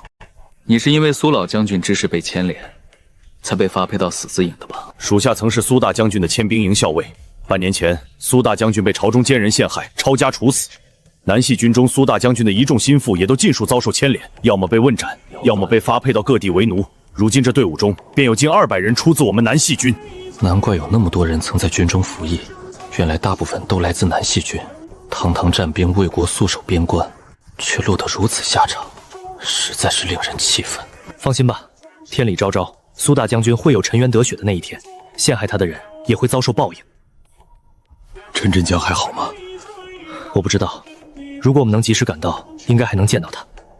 到时候我再送你一份惊喜。陈振航可不是孬种，我相信他一定能坚持到我们赶过去的。2个时辰后，各标集结队伍，清点人马，准备出发，直奔狼风口。接下来你继续带路。放心，校尉大人，以往我常来巡边，就算闭着眼睛，也能把大家带到狼风口。废物，折损了700精兵，竟拿不下一个小小的狼风口，要你们何用？将军，非是我等无能，实在是那狼风口太过于险要，人太多了施展不开，人太少又难以形成攻势。是啊，将军，狼风口只有一面城墙，周军集中兵力死守，我等之前好几次都登上城墙了，却被打退了回来。而且，对方还在城外挖了很多沟壕，我们的工程车每前进一步，都是拿士兵的尸体在填。你们的脑袋就先寄存在你们脖子上。今夜，你们亲自带队，要么攻下狼风口，要么你们就死在狼风口。校尉大人，你都1天1夜没合眼了，快休息下吧。士兵们的伤怎么样了？唉，能救的都救了，有些根本来不及救。辛苦了，您老先去休息会儿吧。陈大哥，喝口水吧。谢谢。陈大哥太客气了，咱们女儿家虽上不了战场，但也能帮着做些力所能及的事情。援军和粮草有消息了吗？多半是来不了了。我已经让人去通知狼风口的百姓，让大家准备撤离。天黑之前，你也跟他们一起走吧。半年前我家破人亡，如今的狼风口便是我的家，我逃又能逃到哪里去呢？我们是将士，我们的使命就是与狼风口共存亡。但你不一样，听我的，活着比什么都强。我答应过相公，会在这里等他。把秦小根叫过来。是。校尉大人，你找我。秦小根，我交给你一项任务，不许告诉任何人。大人放心，今天晚上，你带着你们彪长夫人，随百姓们一起撤离。啊！这是命令，也是我给你下达的最后一条命令。属下记住了。如果不出意外，今天晚上就是我们最后一晚了吧？毕竟对于胡杰人而言，天黑更有利于他们攻城。有人说，对于将士而言，战死沙场便是最好的归宿。也有人说，男儿无惧生死，但求死而无憾。我不知道死在这里值不值，或许过些年帝国将不会记得我们，但我相信狼风口的百姓会记住我们，这片我们用生命守护的热土会记住我们。兄弟们，如无意外，今日便是我们最后一次并肩作战了。或许我们所有人都将死在这里。我想问你们，怕不怕？不怕，大不了就是一死。这2日早就杀够本了，再多杀一个就是赚一个。好，喝了这碗酒，咱们杀他个痛快。若是觉得不过瘾，到了地府，咱们再杀他一遍。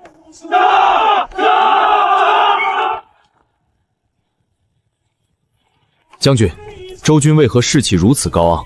莫非是援军到了？哪有什么援军，不过是走投无路之下，准备做困兽之斗罢了。勇士们，今夜之后，狼风口注定要易主，杀进去，战功、女人、银子都是你们的。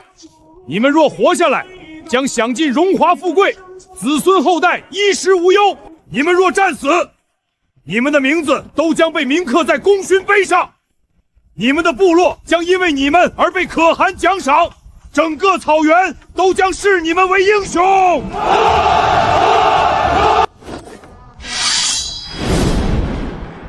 杀！放箭！火油！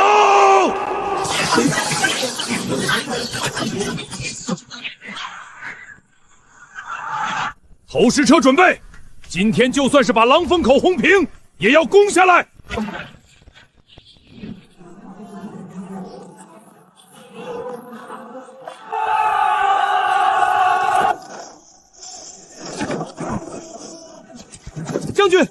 石车该停了。将军，这样下去，咱们自己人也会被投石车砸死的。别紧张，死不晚。用2000精兵换狼风口，怎么算都是值得的。督战队压上去，谁敢后退，杀无赦！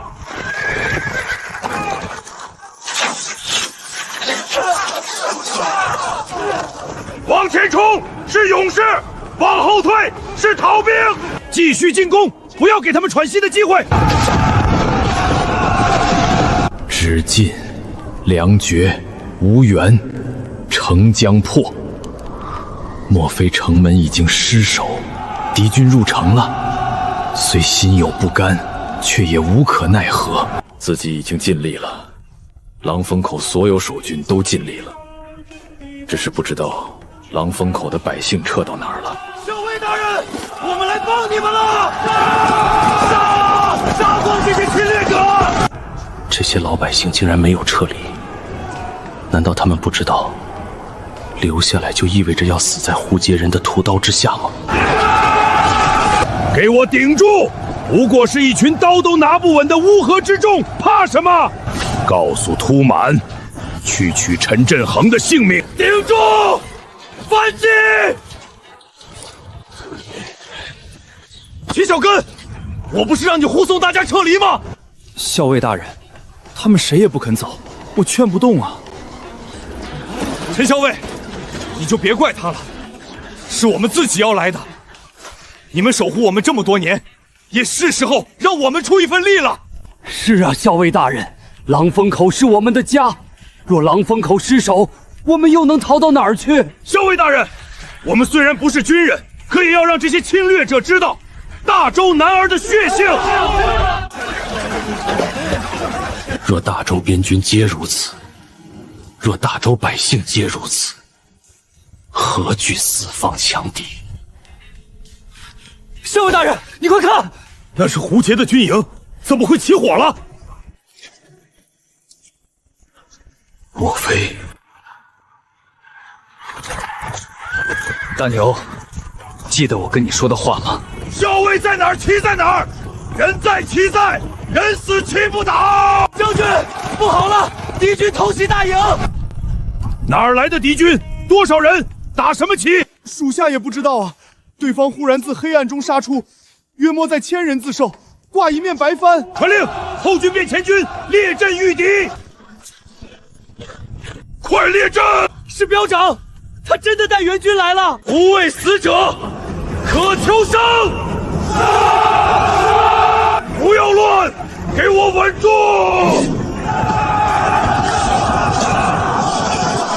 将军，咱们快撤吧，不然就走不掉了。只差一步，自己只差一步就将其攻破了。撤吧，保护将军，撤退！亲兵听令，给我杀出去！拔刀！杀！杀光他们，一个不留！挡住他们，我带将军走。将军小心！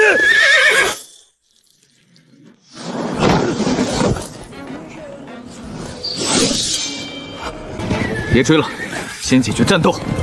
狼风口守住了！太好了！胜了，我们胜利了！我就知道你一定会来的。还好我赶到了。把战马杀了，给兄弟们做饭。军粮还没到吗？昨晚就已经是颗粒不剩了。本想让兄弟们吃顿饱饭，然后一起上路。不应该啊！我出发之前，押运粮草的队伍就已经从飞龙城出发了，怎么可能现在还没到呢？会不会又是张参军暗中阻挠？这一次是叶之喵亲自派的人，他应该插不了手。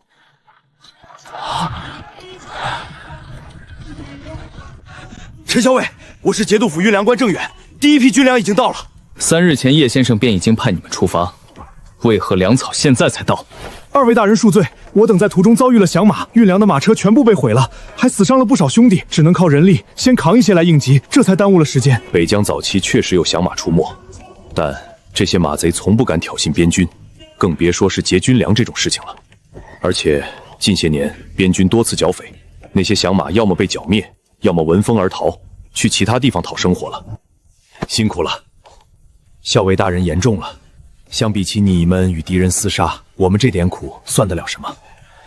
我得带人赶回去，把剩下的粮草运过来。耿忠，带一批兄弟去帮忙运粮。是，校尉大人，你们刚打完仗都还没休息一下，让我召集一些乡亲去帮忙运粮吧。上阵杀敌我们不行，但运粮我们还是没问题的。是啊，校尉大人，你就让大家休息一下吧，你们太累了，而且很多人都还带着伤。那就多谢乡亲们了。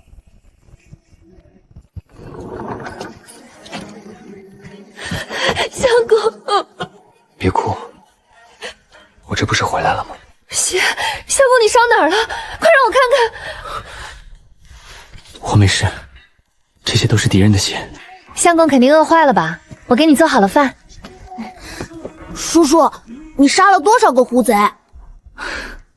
叔叔也记不得了。你跟婶婶在家有没有害怕呀？小石头不怕。小石头可勇敢了，这2日我去救助伤员，小石头全程帮我打下手呢。小石头真棒。我睡了多久？现在午时刚过，相公都睡了1天1夜了。相公，你没事吧？没事，睡太久了，有些晕。校尉大人呢？他去城墙上了。这么早就醒了？睡不着，闭上眼睛就是喊杀声，做梦都是兄弟们倒在血泊中的惨烈场景。能想象当时的战斗有多惨烈，2日3夜的鏖战，换谁都会精神崩溃。这一仗折了多少弟兄？刚刚才统计出来，战死213人，68人终身残疾，54人失去战力，剩下的160多人个个带伤。朱烈死了，与丙彪仅剩的20多人被敌人的铁骑踩得尸骨无存，只找到一些盔甲残片。熊广死了，被人用长枪钉死在那里，一直到鲜血流尽。战争是开启邪恶的一个钥匙，锁校即开，就注定要死人。将士、百姓皆是无辜者。校尉大人，胡杰人留在城外的粮草军械，我带人全部运回来了。我跟陈校尉等你很久了。老七，不认识我了？三哥，三哥，真的是你，你还活着，太好了！三哥，你怎么变成这样？其他兄弟呢？你可知他们的下落？大哥和六弟当场被斩首，二哥下落不明。我与其他几位兄弟被抓入大牢之后，便彻底没联系。该死！刚刚你说去城外把胡觉人的粮草军械搬回来了？哈哈，对啊，胡杰人留下的粮食可不少，还有许多活牛羊，今晚可以给兄弟们改善一下伙食了。前晚你们不是已经把胡杰人的粮草给烧了吗？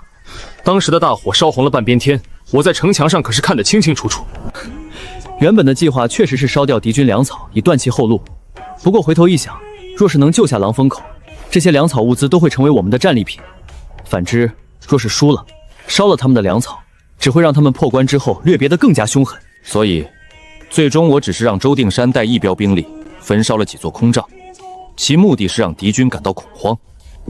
这一战，咱们虽然打赢了，但却赢得侥幸。不要觉得我在打击你们的士气。如果我们当时不是抢占先机，趁着对方阵营混乱发起冲锋，而是与那1000精骑拉开架势对拼，我敢保证，最终被杀得片甲不露的一定是我们。所以，接下来这段时间，咱们除了帮助狼风口完成修缮工作，还得加紧操练，不然下一战我们未必能这么幸运。老七，我第一次去校尉家里吃饭，空着手去不妥吧？没事儿，基伯达不是示弱的人，而且那小子做的一手好菜，一般人想吃还吃不上呢。可我听说姬校尉成家了，就算他不在乎，难免夫人会多想。那就更不会了，你们校尉夫人可是知书达理的贤惠女子。哈哈哈。先坐会儿，火锅马上就好了。校尉大人，这里不是军营，更何况大家都不是外人，不用那么拘谨。相公，是客人到了吗？属下萧清浩，见过夫人。三哥，真的是你吗？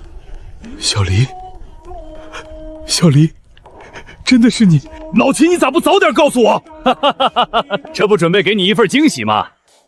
小离，对不起，我作为大将军的亲兵校尉，却没能护住他，对不起。三哥，这不怪你，反倒是你们被苏家连累。季兄弟，咱们丑话说在前面，虽然你是我的上级，但若是你对我这妹妹不好，我哪怕是以下犯上，也要跟你拼命。你这话，陈都尉早就说过了。这半年来，我一直在暗中调查，奈何我身处狼风口，加之力量有限，也只是查到了一些蛛丝马迹。老齐，你查到了什么？大将军被害，归根点底是功高震主，加南疆战乱已彻底平定，他的存在只会让那位如坐针毡。原本陛下的意思是收回大将军的兵符，让他解甲归安，享晚年。可消息传出之后，曾经被大将军打压的那些人却嗅到了一丝机会，想要借助陛下的手彻底除掉大将军。那些人借助陛下的猜疑，在背后推波助澜，构陷一些子虚乌有的所谓证据。相比之下，这些人才更该死。可是那千面义不仅是他，偌大的朝堂之上，有近半数人都巴不得苏家军土崩瓦解。事后我也怀疑苏家军里是不是出了内鬼。起初我也只是猜测，但我越想越觉得可能性很大。给大将军定的罪名中，有几条都涉及南细军机密，除非是苏家军的核心成员，否则根本接触不到。而且之后朝廷派人轻而易举便接管苏家军，若没有人从中配合，绝不可能那么顺利。想要给大将军翻案，仅凭你我二人，根本没希望。别忘了，还有我们。对，还有我们。非是我长他人志气，大将军执掌南细军，可在皇权面前依然是如此渺小，一道圣旨便让他入宫受缚。是啊，强如大将军在皇权面前依旧如此，我们想要报仇又谈何容易？那是因为苏大将军还不够强。虽然南细军被称之为苏家军，但你们二位心里很清楚，苏大将军到底有没有彻底掌握这支军团。虽然大将军是南细军主帅，但军中依然存在不少派系，而且不少中层将领都是朝中重臣送进来镀金的子嗣。此外，那些世家豪门也都想方设法将家族侨主往南细军送，以此磨砺资历。如果整个南细军上下都是铁板一块，为大将军之命是从，就算当今陛下想要动他，也得掂量掂量。当然，仅仅是军队还不够，还得在朝中扶持自己的人。就算不能左右朝堂局势，也得时刻了解朝堂之上的风吹草动。除此之外，还得在商贾领域积累足够的财富，不能让别人用军饷粮草来卡脖子。你该不会是……我对当皇帝没兴趣，除非什么？除非我娘子想当皇后。告辞。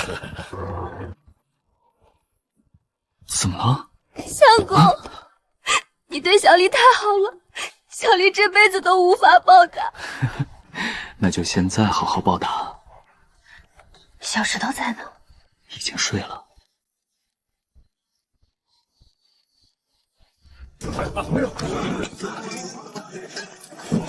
怎么样？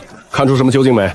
这些机器械太过于笨拙，野外作战基本用不上，但若是用在攻城和守城上，却是绝对的利器。若是之前狼风口有足够的床弩和投石车，胡杰人别说登上城墙，就算是靠近城墙的机会都微乎其微。这床弩不对。有何不对？这床弩能射多远？500步内可穿甲破盾。若是改进一番，可将射程提升200步，而且可同时发射5到7支弩箭。真的？怎么改？李师傅，你来一下，把这张后宫翻转过来。季校尉，你确定要把后宫翻转过来？这床弩之所以能射500步，正是因为这3张功力叠加在一起。要是把后宫翻转过来，岂不是与前宫和主宫相互拉扯？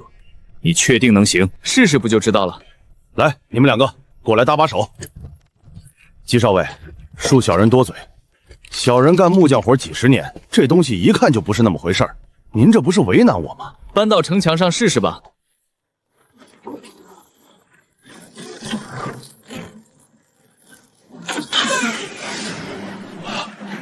快去测一下距离。是。启禀校尉大人，720步。啊，季校尉，这是怎么回事？将后弓反过来，可以让弓弦拉得更饱满，虚力自然也就更大。此外，在射出弩箭的瞬间，弩箭先是依靠主弓和前弓的力量送出，可就在这2张弓的力量消减殆尽之时，反装的后弓开始发力，等同于第2次将力量传递到弩箭之上。这也是你从古籍上看到的？确实是在古籍上看到的。你就继续编吧。那你说这弩叫什么名字？你还别说，这次真有记载，这弩叫3弓床弩，又名8牛弩。我看是你现起的吧，不过这名字还真不错。那几架投石车也有一些弊端，如果加以改进，精度和射程都会有很大程度的提升。这个改动较大，一时半会儿说不清楚，而且我就算说清楚了，估计大家也做不出来。这样吧，我干脆把图纸画出来，大家照着做就行了。来人，笔墨伺候。各位师傅，就按照这个做吧。如果遇到问题，再请教姬校尉。见过2位大人。情况怎么样？标长找到那群劫粮的响马了，就在30里之外。不过看他们使用的兵器和行为动作，并不像响马，反倒是像什么？像边军。虽然绿林响马屡禁不止，但马贼不是傻子，怎么会在边军眼皮子底下活动？更何况北疆边境本就贫乏，没什么可抢的。但凡脑子正常，都会换一个相对富弱的地方活动。对方多少人？那群马贼住在一座土堡中，人数在40-50人左右。你去告诉萧京寒，点50名老卒随我走。是。你准备干掉他们？如果他们是普通响马，就算没有滥杀无辜，但也定然是侵扰百姓、打家劫舍，本就该杀。如果是边军，那就更该杀。你有没有想过，这件事情的背后会不会有张怀安的影子？我与他反正都撕破脸了，正所谓来而不往非礼也，也该让他知道，我姬某人不是他可以随意拿捏的。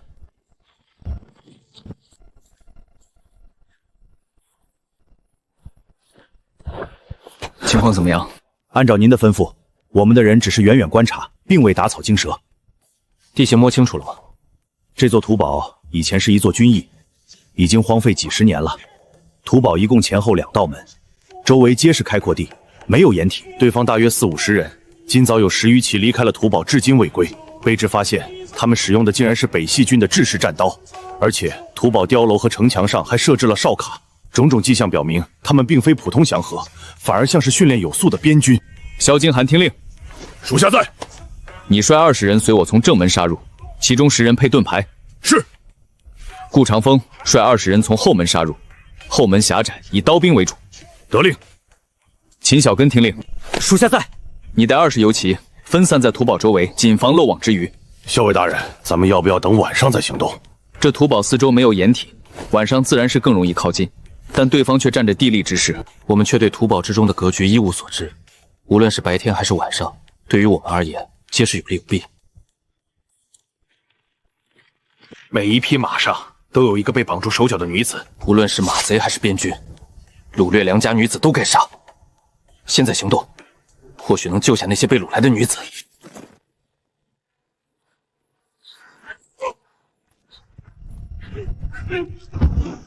列阵，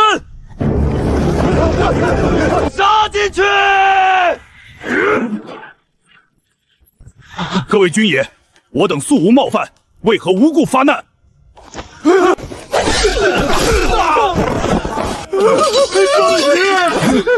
你带人仔细搜查。是。我再问一遍，谁是当家的？回禀军爷，当家的已经跑了。放心，他跑不掉的。那说说你吧。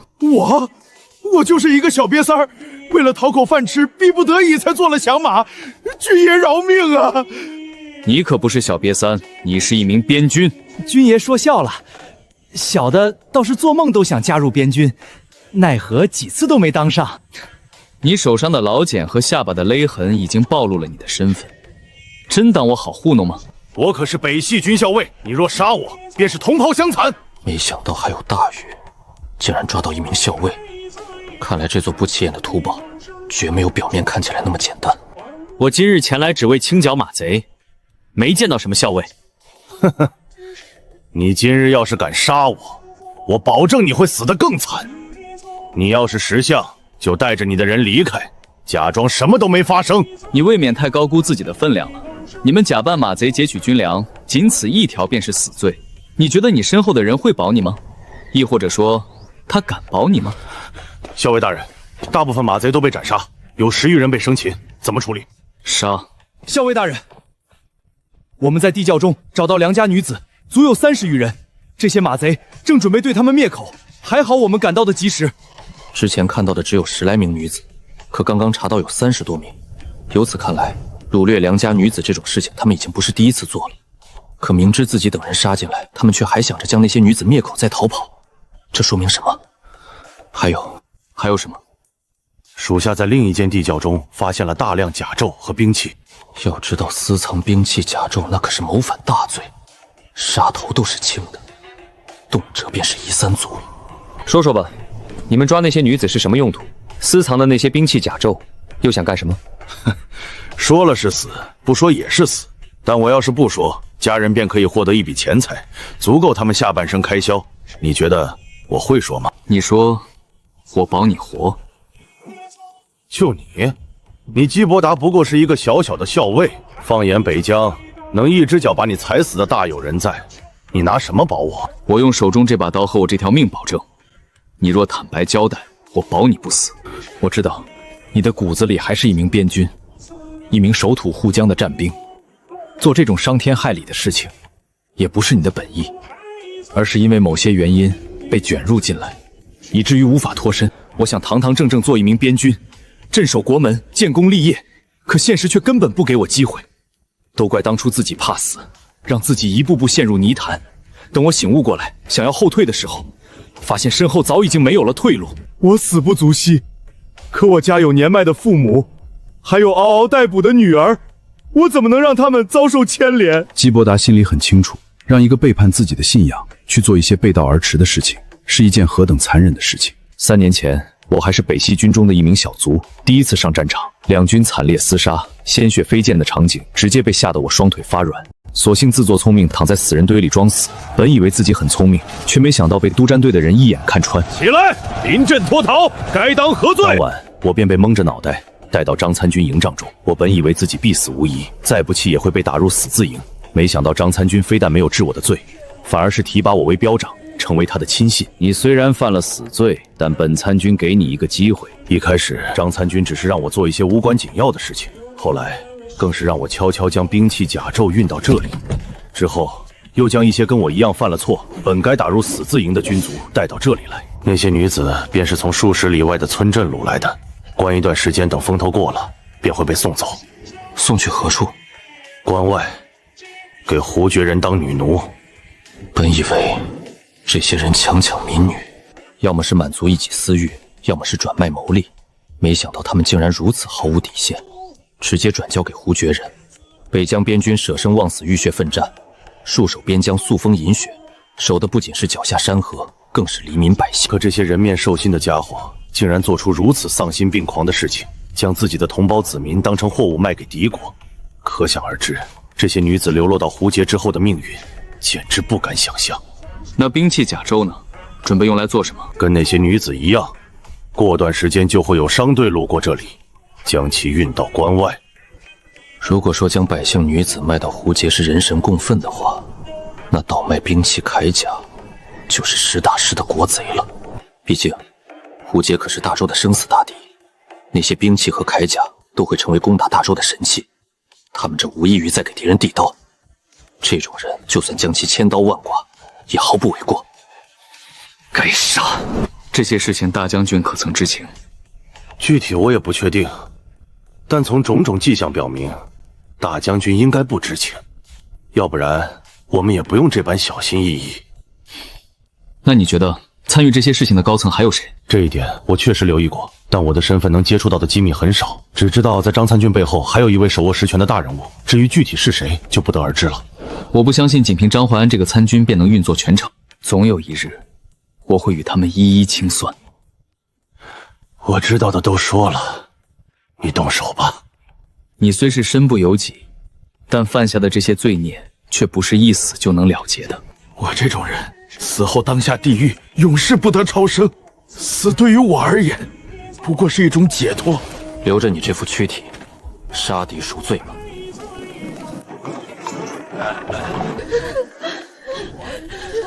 校尉大人，刚刚已经问过了，这些女子都是周围村落的人，最远的有将近50里。给他们配发口粮，然后送回家。拜见将军，谢将军救命之恩。大家不必多礼，我不是什么将军。我们准备收兵回营了，不能带着你们回军营。如果你们想回家，我会让人给你们派发口粮，然后送你们回家去。将军，我们的亲人都死在马贼手中，我们早已是无家可归了。那些人定然是害怕让事情败露，所以在掳走他们的同时，还将其家人杀害，真是罪不容诛。眼下我虽然将他们解救出来，但如何安置却是一大难题。如果将他们放回去，没有家人的庇护，他们这样的弱女子根本没有生存能力。而且一旦将他们放回去，我这次行动也会暴露不说，他们还有被灭口的风险。如果你们愿意，我会给你们安排吃住，条件是你们得干活。将军说的是真的吗？将军放心，只要有饭吃，我们一定卖力干活，绝不偷懒。校尉大人，这些女子干不了什么重活，而且除了漠北的死字营之外，是不允许平民进入军营的。放心吧，我自有打算。秦小根到，会骑马的把马分给他们，不会骑马的去坐马车回狼风口。是。来，慢慢吃，饭有的是。这些天杀的，贩卖人口、倒卖军械，这任何一条都足以让他们掉10次脑袋。